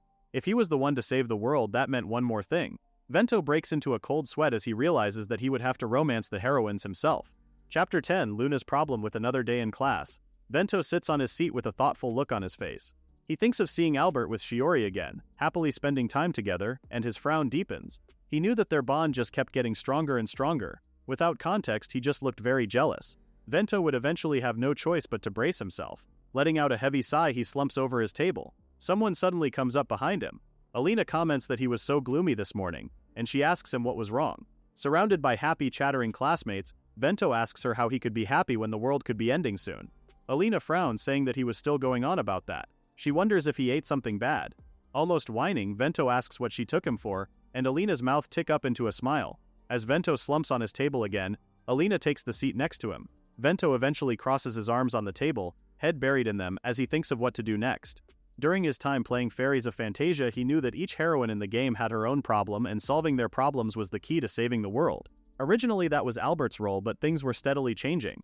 Still rather lost in his thoughts, he turns to Alina and asks if she had anything she was worried about lately. She thinks about it for a moment before saying that there wasn't anything serious, much to Vento's surprise. Alina explains that ever since Vento called off the buyout, her father had gotten his spirit back too. He had even told her he was going to do his best. Vento starts to sweat nervously. Now that he thought about it, all of Alina's events in the game were caused by the original Vento. Since the player now Vento had backed off, her entire route had basically collapsed. Although his voice was rather shaky, he says that he was glad to hear it. Alina asks why he was suddenly wondering about something like that. When Vento fails to make a proper answer, she calls him a weirdo. Alina then says that there was one worry that she couldn't tell him about. Vento is shocked, but Alina turns her head away and brushes him off just as quickly. Vento starts to spiral as he realizes that a development like that wasn't in the game. He was rather sure that it was going to be difficult to aim for the ending through Alina's route. However, with Alina's face turned away from him, Vento doesn't see the blush dusting her cheeks as she frowns. I think her route would be the easiest for him actually. Time passes and eventually Vento asks the same question to Luna. He says that it could be anything and she could talk to him about it. Luna asks why he was suddenly asking. Vento starts to break into a sweat as he makes the weak excuse that he just felt like being helpful to people. With a suspicious look on her face, Luna points out that Vento had been acting a little strange since the other day, making Vento flinch. Luna adds that she understood that working on a story was hard, but she suggests for him to rest a little. Vento only now remembers that his explanation to Luna was that he was trying to write a book. She asks him if it was also part of his creative process. Taking his chance, Vento says that she was right and he was going around asking people all sorts of things for reference. With a satisfied smile, Luna says that if that was indeed the case, then she would be able to help. She explains that there was a book she had been looking for lately and Vento asks what it was about. According to Luna, it was a book on how to become able to use synthesis magic by the user's own. Vento blinks in surprise. In Fairies of Fantasia, Luna was the only one who could use magic of all the elements. Most characters were only able to use 3 elements at most. Being able to wield all 5 major elements was what someone would call an immense talent. That would explain why a how-to-use book probably didn't exist in their world. Vento tells her that he's never heard of a book like that. However, he knew that Luna would eventually learn synthesis magic, but it was a power that awakened from her desperate desire to save Albert when he was in trouble. Luna figured that Vento hadn't heard of it, which was why she was planning to go around to all the bookshops in the capital. Vento goes quiet. It was definitely different from the problem Luna had in the game, but he knew what to do. Vento asks to help her find the book if it was alright with her. Luna asks if he didn't mind and he reassures her that it was no bother. With a touched expression, Luna says that she would accept his offer. In the capital, Luna and Vento exit a building looking absolutely defeated. They've visited so many stores and still haven't found a single book. Their mission was going to be tougher than he thought. Luna comments that the sky was getting darker, so they should call it a day. Vento agrees and says that he would walk her home. Luna blinks in surprise and noticing her reaction. Vento asks if he had said anything wrong. With a blush dusting her cheeks, Luna reassures him that it was nothing. She looks away and thanks him. As they walk down the streets of the capital, Vento nervously glances at Luna right beside him. He noticed that she had suddenly gone quiet and wondered again if he said something. Suddenly, Luna calls out to him. She asks why he was so worried about her. Vento knew that he couldn't exactly say that it was because she was his favorite character. With an honest expression, Vento says that it was because she didn't avoid him from the start, or something similar to that. Luna is rather surprised that that was the only reason. Vento explains that it was a big deal to him since he was more than aware of his past misdeeds. It wasn't just Alina, he knew that the original Vento had hurt everyone connected to him. Vento tells her that he didn't think for a second that he's been forgiven, but it was a fact that Luna had helped lighten the burden on his heart. Vento laughs and smiles genuinely as he says that it was the reason he was so incredibly grateful to her. Luna stares at the bright expression on his face. After a while, Luna repeats that Vento had asked her if she had any worries. She tells him that she had one that was much bigger than not being able to find the book, and it was the only one. Vento asks what it was. Luna is about to say that it involved her processing of people's feelings, but before she can continue, she's immediately cut off. From behind her, a large explosion rings out. Everyone starts to panic around them. Luna is frozen as she realizes that the explosion seemed to have come from the direction of her house. At her words, Vento immediately starts running, telling them they had to hurry and check. They make their way down the streets as quickly as possible, following the trail of the smoke. When they arrive, they find Luna's house completely up in flames. They stand before the house, and while Luna is struck silent with shock, Vento seems to realize what's going on. A voice suddenly speaks up, saying that they had assumed Luna was inside the mansion when she had really just gone out. A cloaked figure strolls out of the burning mansion. They say that her disappearance had created a bit of extra work for them, but it no longer mattered. They declare that Luna was coming with them. Vento immediately throws an arm in front of Luna, shielding her from the stranger. With fear in her eyes, Luna asks who the cloaked figure was. The cloaked figure? A man with long hair and a shadow-like tattoo on his face apologizes for the late introduction. He tells them that his name was Sigurd, an executive of Nirvana. Luna asks what Nirvana is, but Vento cuts in and says that they were only a troublesome group that has been causing a scene as of late. Sigurd frowns and says that Vento was being quite rude. He tells them that Nirvana was a gathering of comrades united by a sublime objective, and that they were the very spokesman for a god's will. Vento frowns, knowing that it was most likely an evil god. Vento couldn't understand why an event from Luna's route happening now of all times. In the original game, this scene was where Luna was abducted and Albert rescues her. However, right now Albert and Luna had no connection to each other and Albert was spending time with Shiori. If Luna gets taken away at that moment, Vento had no idea what would happen. Sigurd turns to Luna again and says that they were in need of her, someone who possessed such a rare talent, and asking her to offer herself up to them. Luna says that she didn't understand what Sigurd was trying to say, but more importantly, her parents were inside the mansion during the attack. Sigurd all but brushes her words aside, saying that they could possibly be riding the smoke to the other side as they were talking. That's definitely one way to say it. Wordlessly, Luna drops to her knees in shock. Angered, Vento starts to glow with his magic. Sigurd smirks at him, amused. He didn't know who Vento was, but he suggests for him to quietly hand over Luna to Nirvana. Summoning the first phase of Kirin, Vento yells that he wouldn't do what he said, especially after hearing Sigurd speak. Sigurd isn't surprised to see lightning magic, saying that it wasn't particularly rare and it was hardly a significant threat. Before Sigurd could do anything else, Vento appears before him. He slams his hand over Sigurd's face and throws him straight into the nearest wall. Sigurd crashes through the bricks. Vento looks down at Sigurd, loosening his tie as he prepares for the fight. He mocks Sigurd's earlier words, saying that he was just an insignificant threat. Summoning his own magic, Sigurd picks himself up from the wreckage. He laughs and says that Vento appeared to be more troublesome than he looked. Chapter 11. Item Box. Vento frowns as he watches the space above Sigurd crack like breaking glass, a vast darkness inside the hole. Sigurd was a Nirvana executive, yes, but he was also the main villain for Luna's route. As for his magic, it summoned any object stored in a separate space. It was a skill called Item Box. From the crack made on thin air, numerous weapons floated out, all aimed at Vento. Sigurd promises to make him regret his decision. The numerous blades in the air all speed towards Vento, but he meets them head-on. The swords all impale themselves on the ground as they all miss him, and he goes dashing towards Sigurd. He raises his fist as he nears him. Before he can react, Vento is already in front of Sigurd. He's confused why his magic didn't even faze Vento in the slightest. But for Vento, an attack like that was nothing new to him. He throws a punch at Sigurd. Sigurd is able to dodge, but as he moves away, Vento is able to grab his wrist. He casts a spell that has the lightning circulating around him to flow right into Sigurd. Sigurd groans in pain from being electrocuted. As Sigurd tries to recover from the attack, Vento steps back and prepares another fist, hoping to knock him out with one more hit. However, as he rushes in, Sigurd raises his head and Vento hears a loud snap. Behind Vento, a large crack appeared in mid-air again, this time holding lanterns and oil. Before Vento could react, the area around him is engulfed in blazing fire. Watching the flames, Sigurd comments that Vento wasn't too bad. He smirks, commenting that he didn't expect Vento to be able to dodge the attack.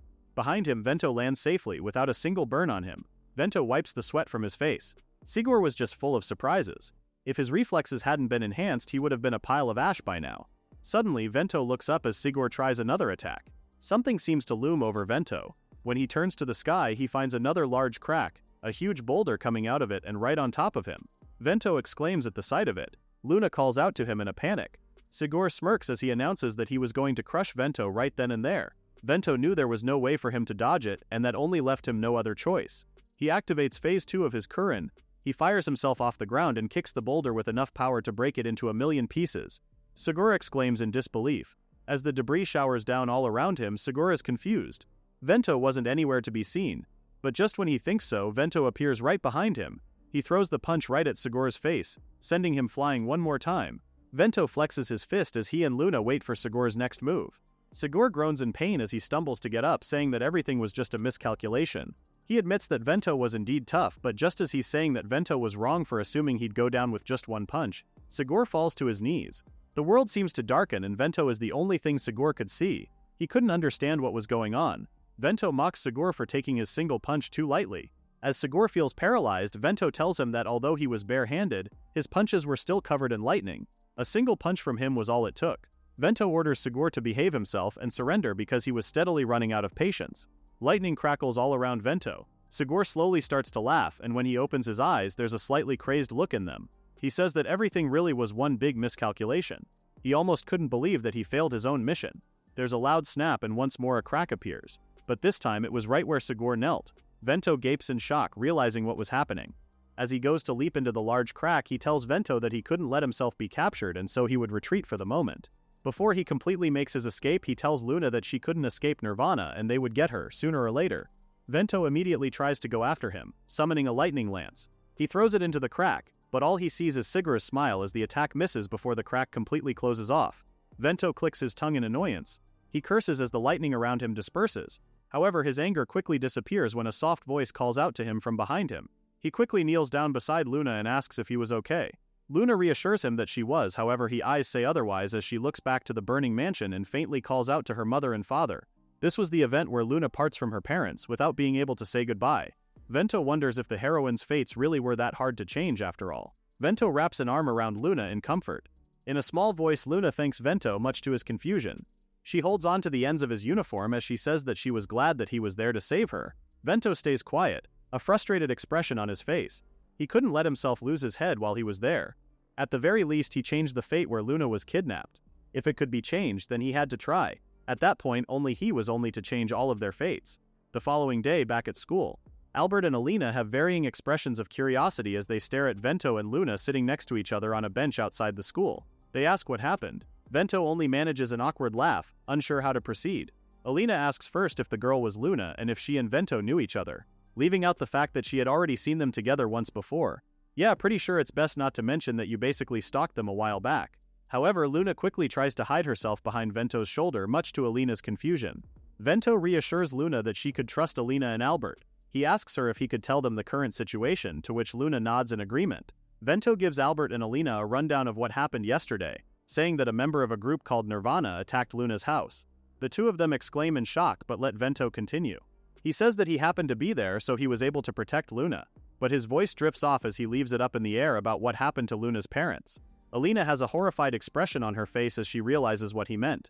Angered, Albert asks what Nirvana was after. Wordlessly, Vento glances at Luna. Albert understands that that was the reason Vento was currently staying with Luna.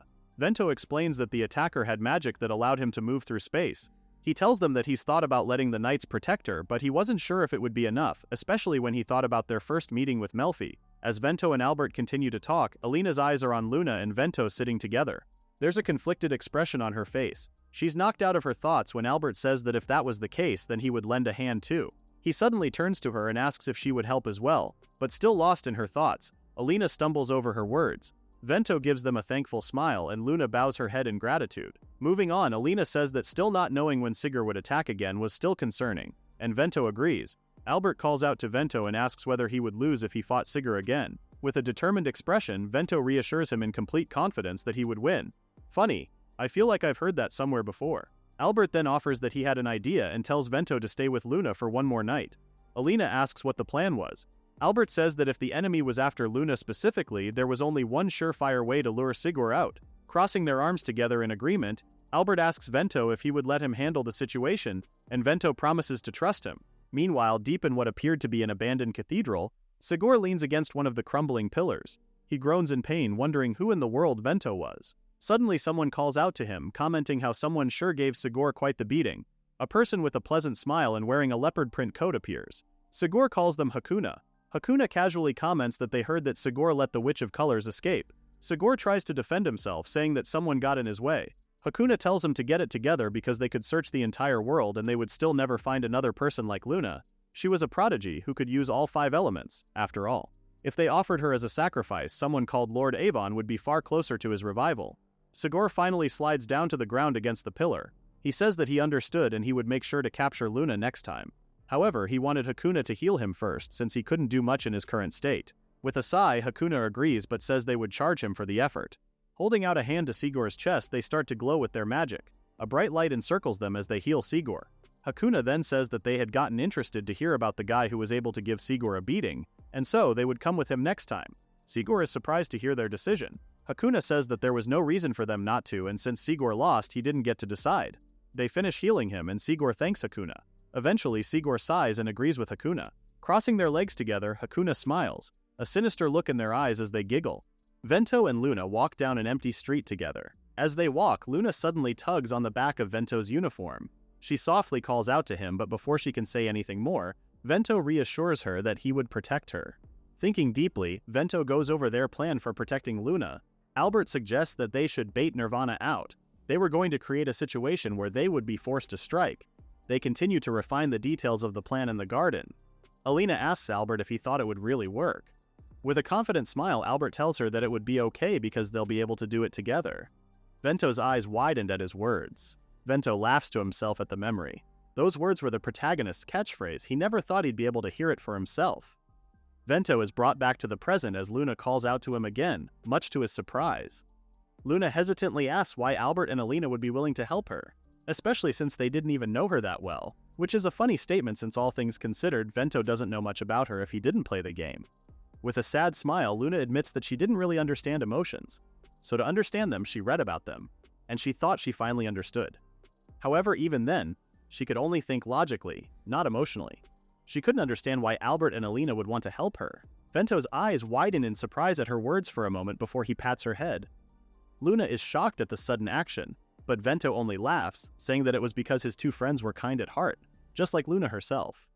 Luna looks up at Vento with bright eyes, surprised he called her kind, similar to Albert and Alina. Vento doesn't turn to her as he says that not wanting others to get hurt was a trait he thought impressive. Luna suddenly realizes his hand is no longer on her head and seems to feel its loss. But she blushes and smiles at the memory of its presence. Suddenly, they hear movement coming from above them, and Vento looks up in alarm. They find a cloaked figure looking down at them. Luna is surprised they arrived so soon, and Vento comments that he didn't expect them to actually show up.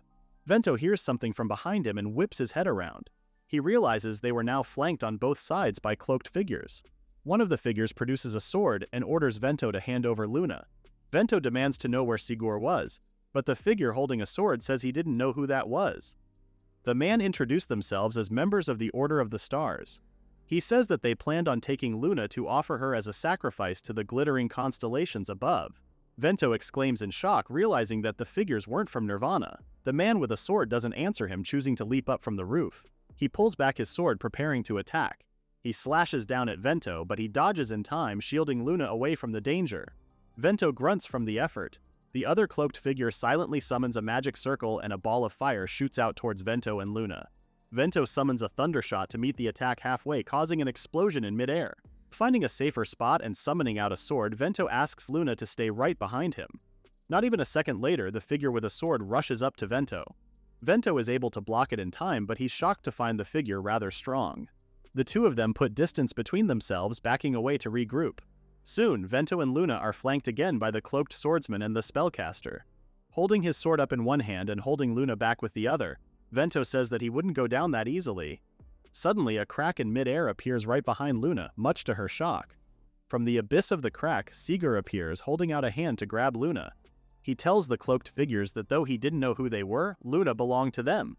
However, before he can grab her, a ball of fire is thrown right at him. He falls off the crack and goes flying from the attack. Before he knew it, he's flanked by the cloaked figures on one side and Vento and Luna on the other. He grunts from the pain. He mutters that the shot the spellcaster just made felt like it was ready for him to appear. Sigur realizes he fell right into their trap. The cloaked figures take off their hoods to reveal Albert and Alina. Albert tells Sigur that since he was from an organization, they figured the last thing you'd want is another organization taking Luna. Sigur chuckles, complimenting them for coming up with something so clever. As he staggers back up, his power radiates from his body, his expression menacing. Alina shudders and Albert agrees that Sigur was strong. However, Vento suddenly steps in between the two and Sigur, telling them to stand back. Vento apologizes before asking them to stay with Luna. Alina asks if he really wanted to fight him alone and Vento agrees. Loosening his tie, Vento crackles with his lightning powers. He tells Sigur that he was running out of patience and he was done holding it back. Sigur smirks, saying that they would finally settle things. He urges Vento to show him what he got as another crack appears behind him, more weapons coming out from its abyss. As the blades come flying towards him, Vento releases Phase 2 of his Kirin. The sudden burst of lightning has the blades scattering. Before Sigur could blink, Vento was gone from in front of him, leaving only the blades lying on the floor. Sigur hears Vento's voice from behind him asking if he was done playing with his toys, but as he turns around, Vento delivers a backhanded punch right at his face. Sigur goes flying at another wall, grunting from the impact. As he slams into it, Vento says that he wasn't done yet, and before Sigur could react, Vento kicks him right through the wall. He goes crashing into crates and barrels right into the wall inside the building. He grunts and coughs from the pain, struggling to stay upright. He internally exclaims at Vento's absurd power. Watching from the sidelines, Alina gapes in shock, asking if Vento had always been that strong. Albert can only laugh in disbelief, guessing that Vento really wasn't planning on holding back anymore. As Seeger continues to struggle in pain, but also still conscious, Vento comments that he really was tough. However, he was glad because that just meant he could hit him as hard as he wanted. Looking up, Seeger manages a small smile, saying that he wasn't planning on being his punching bag. A crack appears right in front of Vento, and a cannon is pushed out. Albert and Alina can only exclaim in shock before it fires and shoots at Vento. Seeger manages to make it out of the building, saying that at that range there was no way he could dodge it. But before the smoke could even clear, he hears Vento's voice say that he was able to do so. Seeger exclaims to find Vento standing on a roof just above him. Vento immediately leaps down, ready to deliver a kick right at Seeger. His attack lands, the heel of his foot knocking right over Seeger's head. The place where his foot touches Seeger's head sends an electric shock right into his body, and he grunts from the pain. Seeger is able to wobble away. Vento pulls back his arm, saying that he should have stayed down. As Vento nears him, Seeger is unable to do anything as he realizes he was paralyzed. He takes Vento's punch straight on and he crashes right through another wall. Flexing his fingers, Vento says that he warned Seeger what would happen. Sitting down on the floor, Seeger coughs and stutters out that he didn't think things would come to that point. In the company of his own friends, Vento says that coming out there on his own sealed his fate. Bursting with his powers, Vento gives Seeger his final warning. If Seeger surrendered now, he wouldn't take his life. Seeger smirks and says he didn't know what Vento was celebrating. He asks if he really thought he came there without a plan. Suddenly, a crack appears right behind Vento. A hand with leopard print sleeves reaches out towards him, but he disappears in the blink of an eye. Hakuna exits the crack, joyfully commenting that Vento was able to dodge him. He understood that Vento's reflexes are enhanced. Vento gapes in shock at Hakuna, not expecting him to show up so early. Hakuna goes over to Seeger, laughing that Vento was able to get him good. Seeger agrees, saying that he didn't even have the chance to call Hakuna. Vento thinks of his chances. In front of him were 2 Nirvana executives, but that was just perfect for him. If he could take out some of them there, things would be much easier.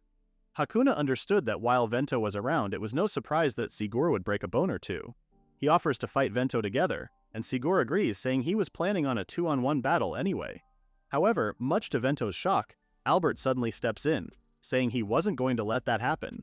Taking off the cloak from before, he says that he would help make the fight even. Hakuna hums in thought at his sudden arrival. Vento tries to say something, but Albert puts a hand on his shoulder and reassures him that Alina stayed behind to take care of Luna.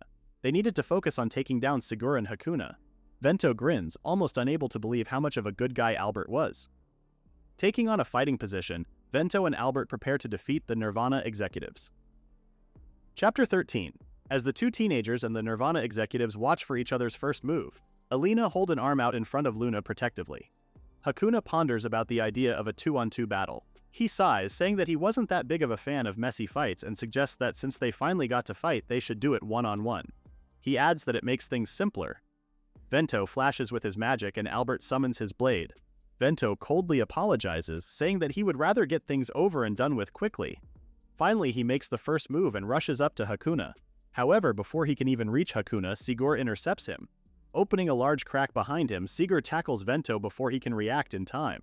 Seeger grits his teeth as he takes the full brunt of the electric current flowing from Vento and drags him into the crack. The last thing Vento hears before he disappears is Albert reaching out towards him. However, before Albert could follow into the crack, Hakuna gets in his way. Hakuna lets out a smile, sighing in relief. He's glad that it's 1-on-1 now, since he says it's the simplest way to go. Pointing his sword threateningly at Hakuna, Albert asks where Vento was. Hakuna only smirks, telling him to just ask Seeger, although he most likely won't be back for a while. Suddenly, in a flash, Hakuna seems to disappear into thin air. Hakuna reappears behind Albert. He swings at the back of his head, but at just the right moment, Albert dodges the attack. The smile on Hakuna's face disappears as he wonders what happened. Albert lets out a grunt of annoyance. He quickly whips around to face Hakuna, but the Nirvana executive jumps away a few meters back to avoid him. Hakuna smiles, amazed that he was able to dodge his attack. However, Albert frowns. He couldn't help but think that there was something more to Hakuna's attack. Smiling serenely, Hakuna says that maybe he underestimated Albert. He adds that he thought he would have an easy time without Vento around, adding that he really hated having to break a sweat. Albert smiles, rather amused that Hakan seemed to hate a lot of things. Hakuna asks if the idea bothered him. Alina and Luna are surprised to hear Albert admit that he just thought that it was better to talk about things that he liked rather than what he hated. Hakuna grins at the thought of Albert giving him advice. Chillingly, he opens his eyes, their stare sharp, and says that Albert was 100 years too early to be teaching him. Suddenly, a crack appears behind Hakuna, summoning the hobby cannon from before. He aims it right at Albert, who was frozen in shock. The cannon fires and an explosion shakes the grounds. When the smoke clears, Albert is a few meters away. He seemed to have jumped away from the attack just in time. He was confused and alarmed. He was sure that it was Sigur's magic that summoned the cannons before and wondered if Hakuna and him used the same kind of abilities. Not answering his question of whose magic it was, Hakuna only says that naive brats like Albert got on his nerves. People like Albert never tried to actually understand someone else's pain and only vomited ideals. However, Albert stands up and only says that he wasn't interested in whatever pain Hakuna was carrying, much to Hakuna's confusion. If given free will, Albert would have said he didn't care about Hakuna's trauma. Frowning at him, Albert asks Hakuna what type of pain excused taking someone's life. Hakuna's face flushes with anger. He quickly orders Albert to shut up. Summoning a magic circle in front of him, Hakuna says that he would make Albert to shut it. A large crack opens behind him and a hobby Gatling cannon comes out. Albert grits his teeth in panic. If he kept dodging, the city would eventually get damaged. He preferred not to alert the others, but he didn't have a choice. He quickly strikes the ground with his sword. Immediately, light comes out and surrounds him. A large magic circle forms underneath him, and the pillar of light shields him from Hakuna's attacks. Hakuna stares in awe, realizing that since Albert could use light magic, it would be big trouble for him. Still protected by the pillar of light as Hakuna's cannon tirelessly shoots at him, Albert glares at Hakuna and tells him that his attacks won't be able to reach him. However, Albert was still unsure about the nature of Hakuna's magic. Hakuna watches him with a sharp gaze. The beam of light surrounding Albert seemed solid, like it was tearing space itself. Since Albert had struck his sword into the ground, it should reduce his mobility once the magic's up. With that conclusion, Hakuna snaps his fingers. Albert flinches as a wagon seems to be rolling in his direction at top speed. It only stops when it eventually crashes with the pillar of light surrounding him. He finds out that the wagon was filled with flour bags, scattering its contents everywhere in the air around him and covering his view. Unable to see where Hakuna is, Albert can only hear his laughter somewhere around him. Hakuna mocks him, saying that he could stay there as he gets his hands on Luna. At his words, Albert quickly lowers the pillar of light and charges into the flower cloud. However, he stops when he's faced by a cannon. Hakuna smirks as he was able to fool Albert. When the flower finally clears, Albert finds himself surrounded by cannons on all sides. He freezes and all the cannons fire at the same time in his direction. Hakuna laughs merrily. Smoke pouring all around them, Hakuna says that Albert should have kept his mouth shut. Now all he had to do was go after Luna, although he didn't quite feel like it. However, Hakuna stops when he hears a voice saying that he wasn't done just yet. He quickly whips his head around towards the fire and smoke. Coming out of the wreckage was Albert. His clothes burned and he was wounded all over but still alive and ready to fight. Hakuna can only stare and exclaim in shock and disbelief. Albert admits that the moment the cannons fired, he realized he couldn't dodge, so he covered his body in magic power and reinforced it. However, he still took damage. Hakuna's voice is shaky and his smile wobbles as he says that Albert was pretty reckless. He mocks Albert for having what he calls a beautiful friendship, and asks if he was really going that far just for his friend. Albert raises an eyebrow, saying that if he was honest, he didn't know the first thing about Luna, and wasn't even sure if he could call her a friend. His words make Hakuna even more confused, and he asks that if they weren't even friends, why was Albert risking his life for her? Albert admits that Hakuna had a point, that there was no reason for him to risk himself for Luna. However, that wasn't the case for Vento. With a resolute smile, Albert says that since his best friend said he wanted to protect Luna, if he could help him, then he would. And he would risk his life, time and time again. Hakuna looks conflicted at his words, completely at a loss. He mutters to himself that even his own parents had abandoned him. He finally snaps and summons more of the cannons around Albert. Albert looks at the weapons coldly. In the blink of an eye, he disappears from the cannon's line of fire and appears right in front of Hakuna. He had figured out how Hakuna's magic worked. Albert tells Hakuna that he had learned something like lightspeed movement, although he was only imitating what he saw Vento do. He raises his sword and immediately slashes at Hakuna, wounding his shoulder. Hakuna curses and points a magic circle at himself. Albert was now sure of it. Hakuna's skill was time replication, or more specifically rewinding.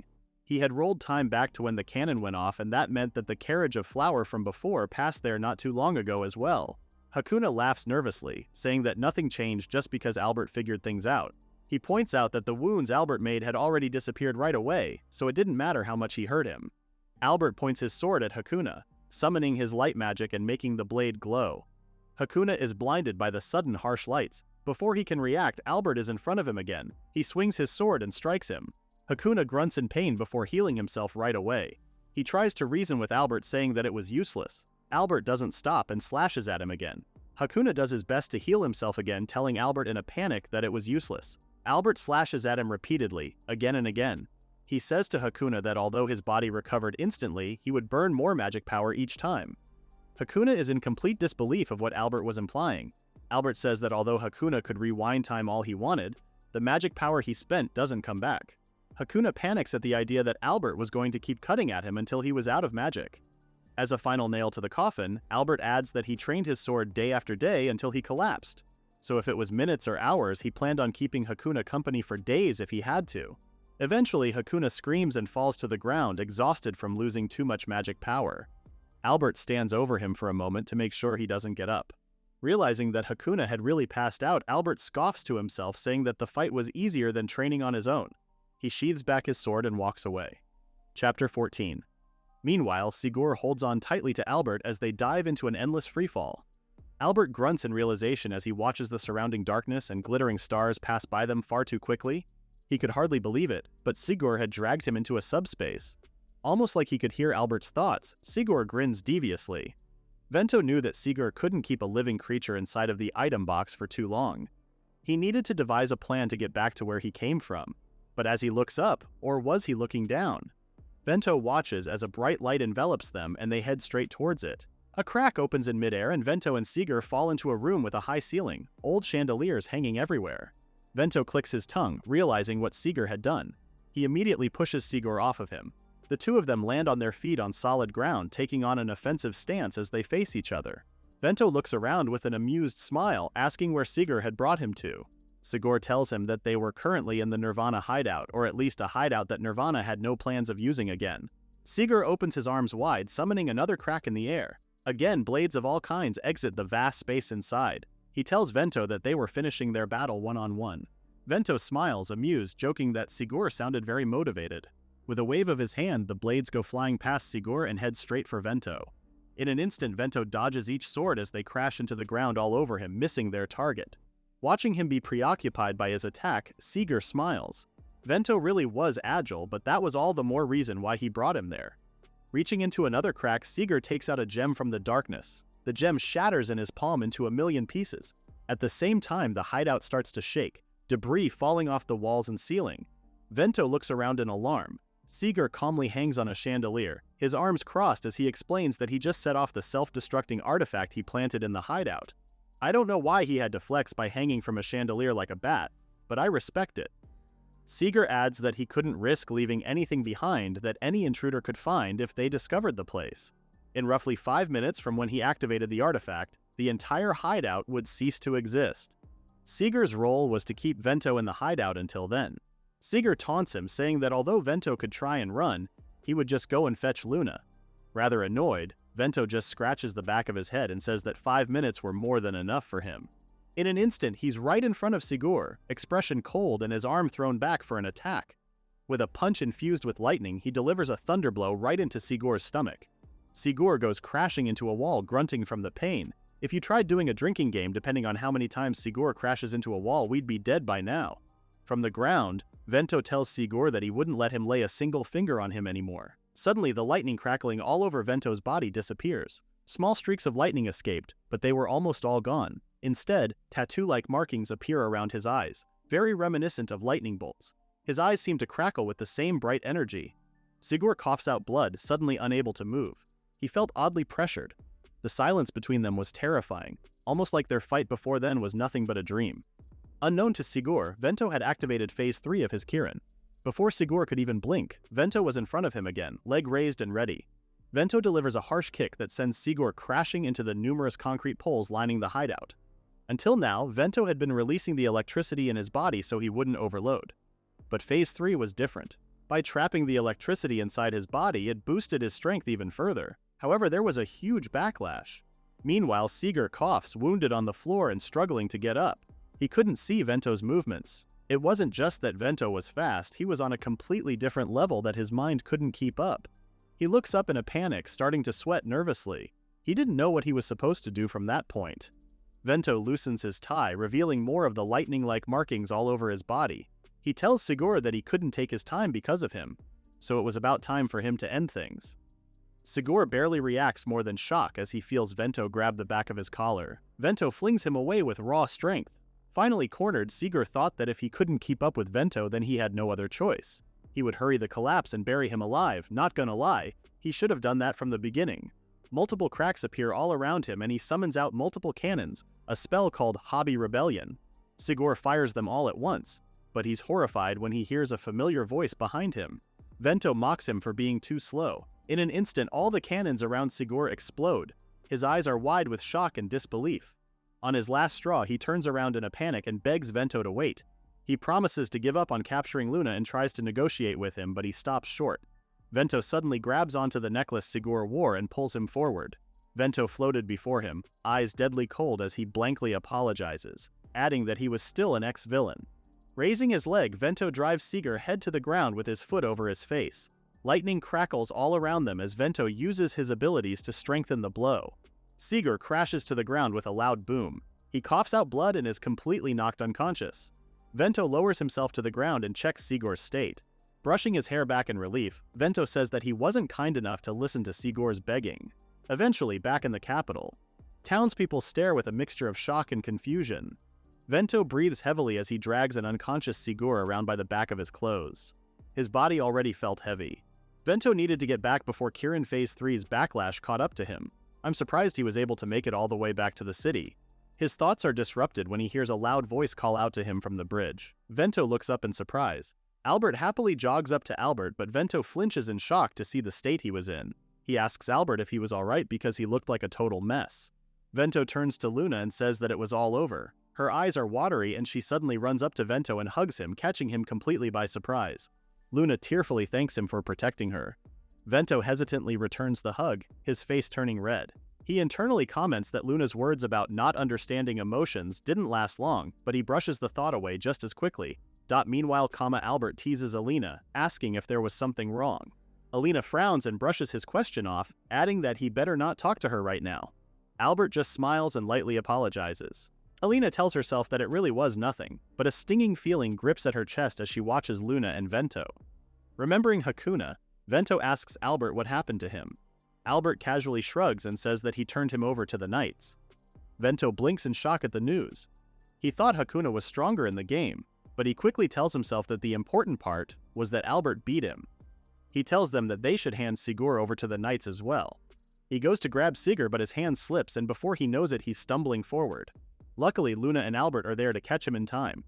Supporting his body, Albert asks if he was alright. Vento reassures him that he was, and it was just a backlash from the technique he used. Not to mention he walked for who knows how long while dragging an unconscious man along.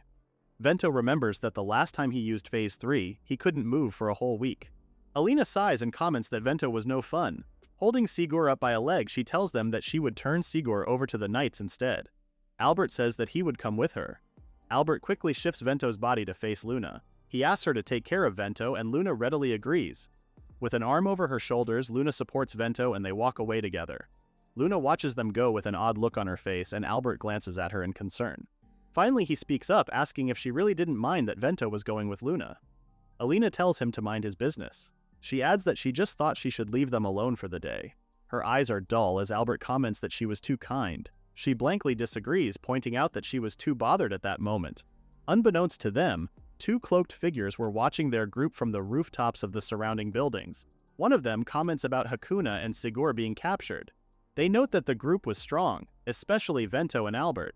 She asks her companion what they should do and if they should kill them right that instant.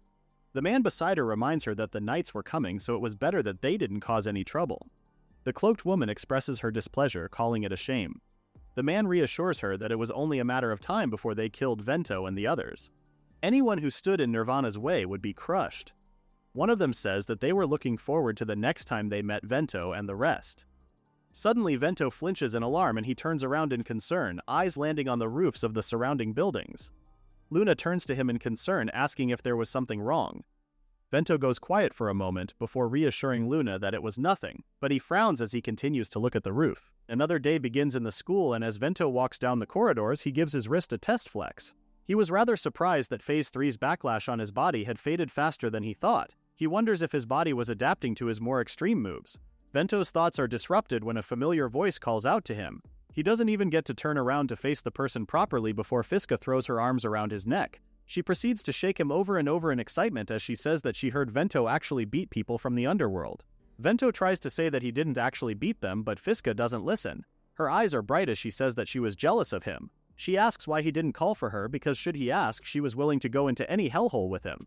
Vento begs Fiska to not shake him. Fiska throws her arms around Vento's neck again as she leans in. She says that she would let it slide for today, but she reminds him that she expects great things from him. With that, Fiska skips away, waving goodbye to Vento. Vento is left alone, completely confused by what just happened. Eventually, he makes his way back to his classroom. After telling Albert what happened, Albert comes to the conclusion that Fiska was most likely referring to the contest. Vento gapes in surprise as he realizes that Albert was right. Alina, overhearing their conversation, asks if Vento really forgot about it, to which Vento agrees. The incident with Luna had been so chaotic that Vento figured he must have forgotten all about it. Albert tells Vento that Fiska was going all out against him in the contest, which is probably why she left him off for the day. Vento sighs, already tired. If the events followed the game, that year's contest would be a battle royale inside a dungeon. A dungeon was a special space filled with dense magic that reshaped itself every time someone entered. Within them were gems made out of solidified magic and monsters that formed their own ecosystems. The 10 students who came out on top of the contest advanced onto the ranking battle that determines the numbers. Vento thinks that winning this year's contest would be very difficult for Albert, but since he managed to beat Hakuna, there might actually be a chance. Albert asks if Alina was going to join the contest too, and she agrees, especially since there was someone she needed to get revenge on.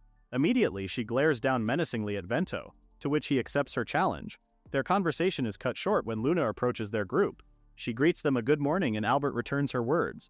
Luna suddenly takes the free seat next to Vento, much to his surprise. Alina is bothered by her actions, but she doesn't say anything. Albert asks Luna if she was going to join the contest, and Luna hesitates before saying yes.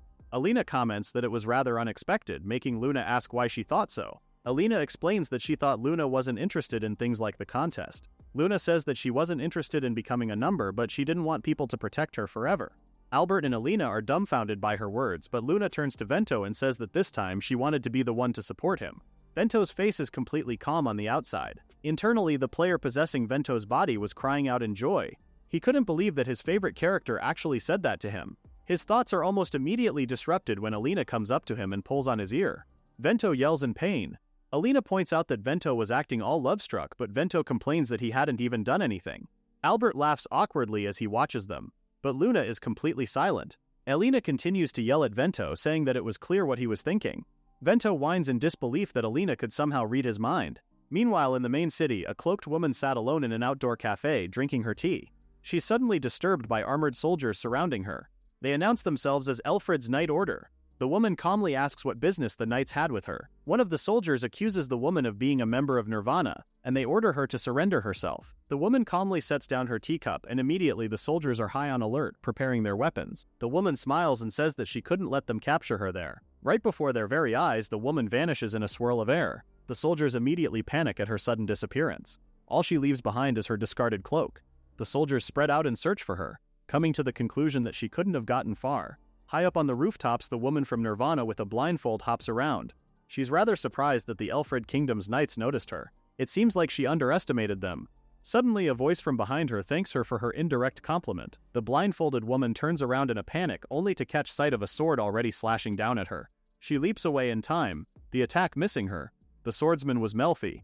Preparing her sword once more, she tells the woman to not resist or she would just get herself hurt. The woman recognizes Melfi as the sword fairy. Realizing that she had run into a problem, the woman takes out a pair of large iron fans. Melfi is surprised to see them, finding them rather strange for a choice of weapons. Melfi steps forward, sword drawn back and ready to attack. However, just as she swings it, the blindfolded woman meets her slash with one of the iron fans.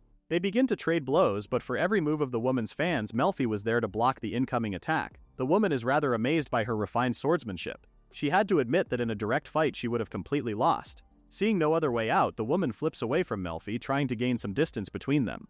The woman lets out a cloud of poison into the air, directing it right at Melfi with her fans. Melfi is frozen for a moment. She drops to her knees trying to block out the poison in the air. The blindfolded woman knew that just a single breath of the poison would be enough to paralyze her instantly.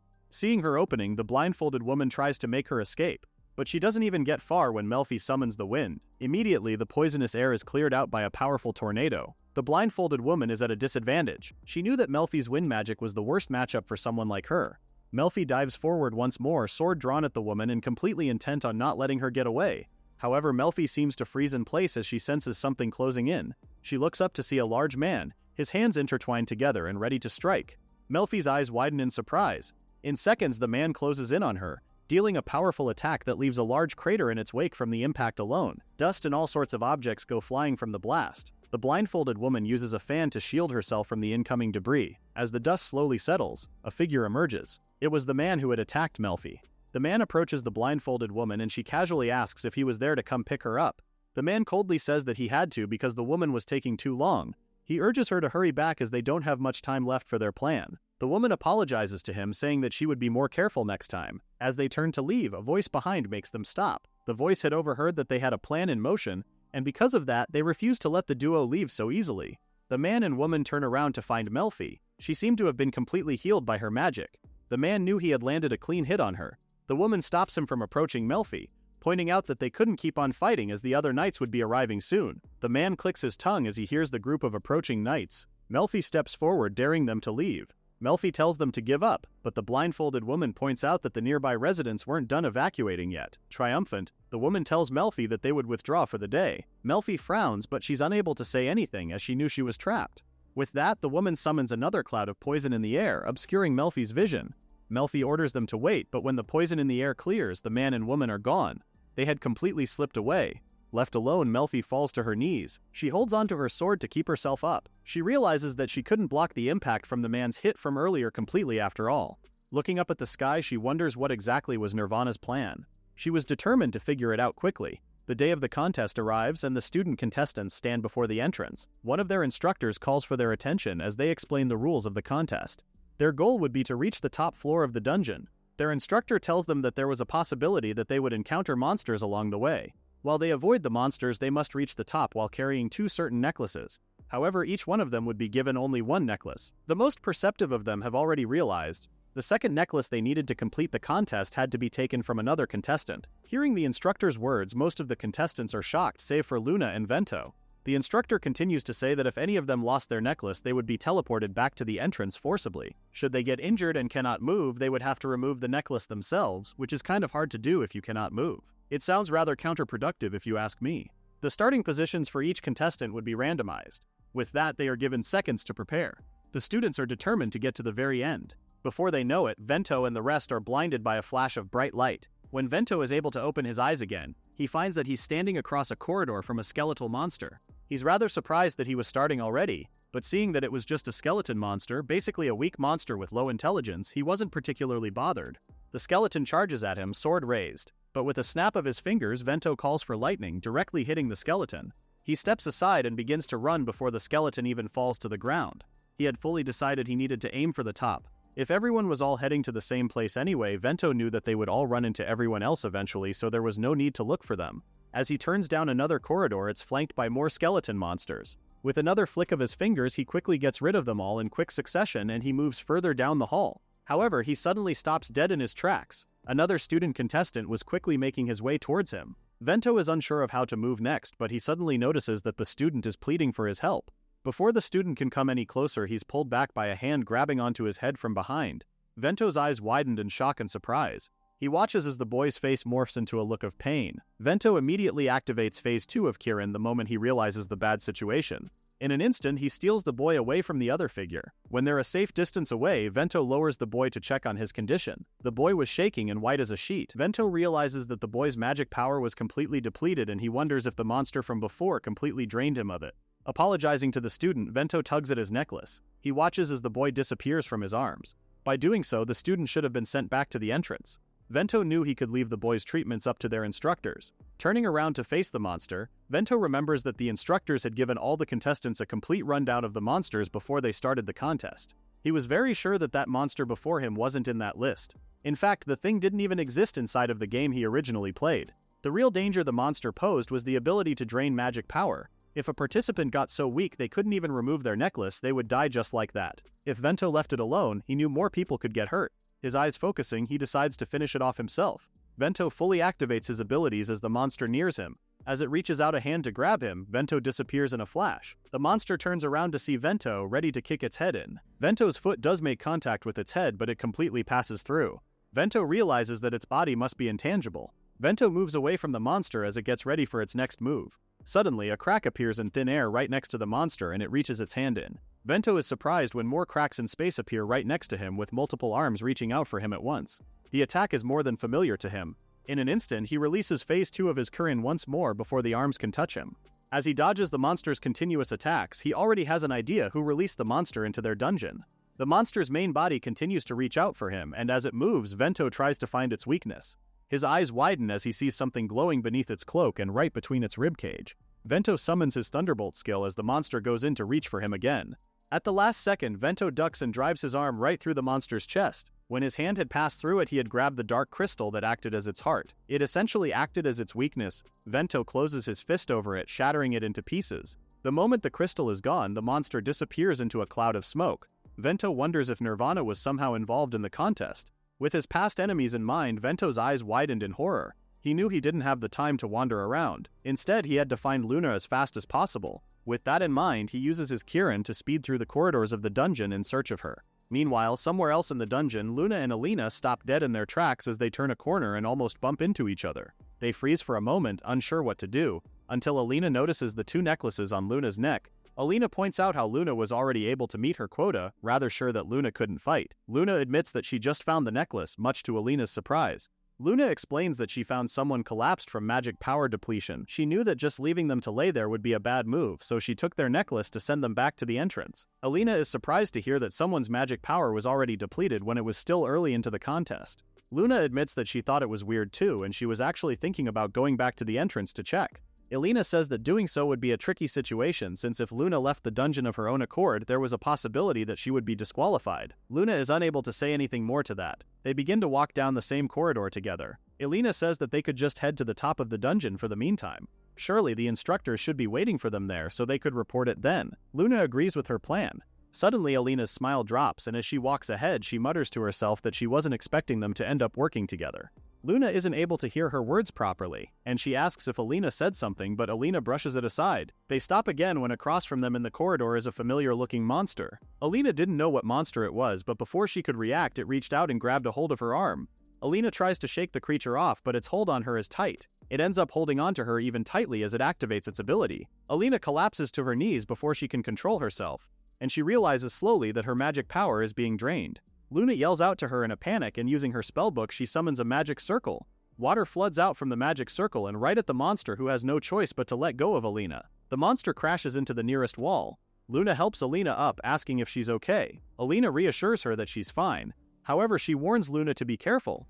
Alina tells Luna that if the monster grabs her, it would end up draining her magic power. Luna remembers the student with the depleted magic power that she found earlier. They stand on alert as the monster gets back up, and Alina says that she didn't think it was going to let them escape. The two of them get ready to take it down. They take on battle positions as the monster approaches. Another crack on thin air appears by the monster's side, and it reaches its hand in. Alina and Luna are immediately on high alert as they recognize that it has the same power as Sigurd. The monster takes out a scythe from the crack. Alina warns Luna that it was holding a dangerous weapon, and she summons out a magic circle. She takes out her bow and fires a flame arrow right at the monster. The monster sees the attack coming in and uses the scythe in hand to slice the arrow mid-flight. The arrow's pieces fell to the ground, but in an instant they seemed to be absorbed by the monster as well. Alina couldn't believe that the monster was able to absorb even her spell. Alina points out that the scythe the monster was using probably absorbed magic as well. Alina exclaims in disbelief, thinking it all a little too ridiculous. Luna warns her as the monster leaps into the air, scythe in hand. They jump away in time as the monster swings the scythe right at them. In an instant, Luna summons an aqua shot attack right at the monster. Alina marvels at its speed, and the monster is hit by the spell. Luna explains to Alina that when a mage increases a spell's speed, the attack's strength drops somewhat. She tells herself that she'll need to tune her attack a little more. Alina is rather amazed that Luna was still learning, even at a moment like right now. However, Alina decides to follow Luna's idea, and she casts another magic circle. She takes out her bow once more and summons a blaze arrow rapid fire. Multiple flaming arrows are fired at once. They hit the monster in quick succession, leaving it in a cloud of smoke. Luna notes that Alina didn't just go with speed, but sheer volume of spells too.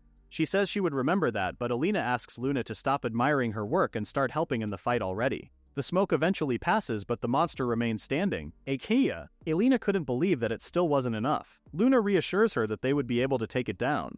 Alina asks what her plan was, and Luna tells her that they were going to blast the monster away with their magic. As the monster prepares for another attack, Alina leans in as Luna whispers the plan to her. With their plan set, Luna says that they would begin executing it. Alina says that she was counting on Luna and immediately summons another magic circle. She fires a ball of flames right at the monster's feet. Luna's plan started with Alina blocking the monster's vision with her flames. After that, they were to put as much distance from the monster as possible so they didn't get hit by their own magic. The monster's vision continued to be covered. Meanwhile, Alina was doing her best to focus on a magic circle. Luna had told her to make the hottest flames she was able to. But now, Alina was sweating and struggling from the sheer effort of it. She tells herself to forget size and speed. She just had to compress all the fire she could into a single spot. With that in mind, she releases her blaze sphere at the monster. Most of the smoke from before eventually clears and the monster is able to see the incoming massive ball of fire. Luna had figured that since the monster could absorb magic, it wouldn't even bother dodging the spell. Immediately, she takes out her spellbook once more. She knew that when an ultra-high temperature substance hits water, the water instantly vaporizes and quickly grows in volume, creating a powerful shockwave. It was called a steam explosion. With that in mind, Luna quickly uses a water-based spell and fires it right at the monster. The water makes contact with the flames and the explosion is instantaneous. The monster is thrown back before it's vaporized by the same explosion. Alina is stunned silent as she watches the aftermath of the combined attack. Luna compliments Alina for a job well done as they won. Alina comments that Luna was more of a brute than she expected. Luna closes her spellbook, rather surprised by Alina's words, but she quickly says that they had no time to hang around. Alina agrees, saying that they needed to go back and report the situation. With that, they quickly make their way down the corridor. Meanwhile, Vento stops dead in his tracks and he clicks his tongue in annoyance to see another one of the monsters blocking his way. He activates his Kirin, ready to battle the monster, but his eyes widened in shock. A blade suddenly appears from the monster's chest and Vento gapes in surprise. Suddenly, a familiar cheery voice declares that it was done, before it takes notice of Vento and happily greets him. Vento is completely dumbfounded, unsure what was going on. The monster disappears in a cloud of smoke and what's left behind is Fiska, her sword still raised from when she had stabbed the monster straight in its core. Vento grunts out in dismay as he sees her. Immediately, Fiska pounces on him happily. She says that she finally found him and she declares that they have a duel right that instant since she's been trying to find him for ages. Vento finches overwhelmed. Fiska thinks he was asking about her necklaces, but she sticks her tongue out playfully and says that while she was looking for him she got bored and ended up hunting them down. At this point, Fiska already had around 4 necklaces around her neck. Fiska begins to shake him silly again, saying that he was the one she really wanted to battle with. She tells him to fight her again, but Vento tries to cut in that something was more important at the moment. Fiska cuts him off, saying that he was being too casual about their glorious fight. But Vento anxiously says that that wasn't what he meant before he motions for her to look to the side. On the other end of the corridor is another one of the monsters.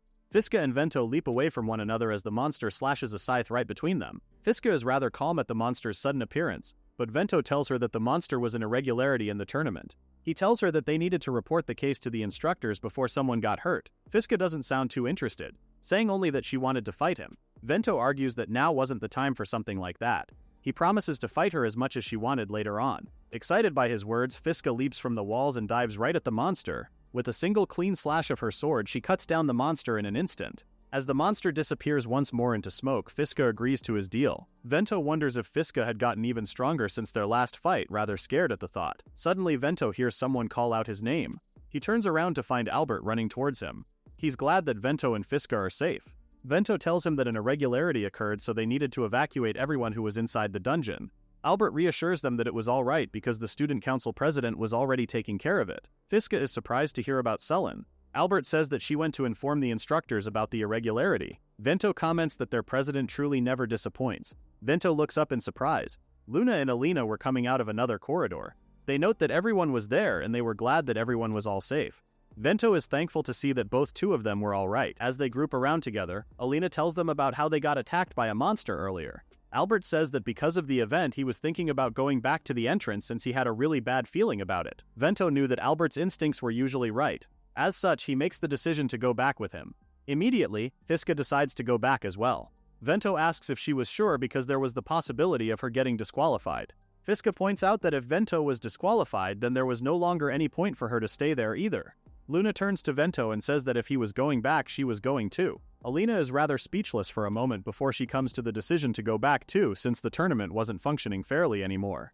With all of them coming to the same decision, they each take off their necklaces and are transported back to the entrance. What greets them is a terrifying sight. The rest of the student contestants are scattered on the ground, passed out.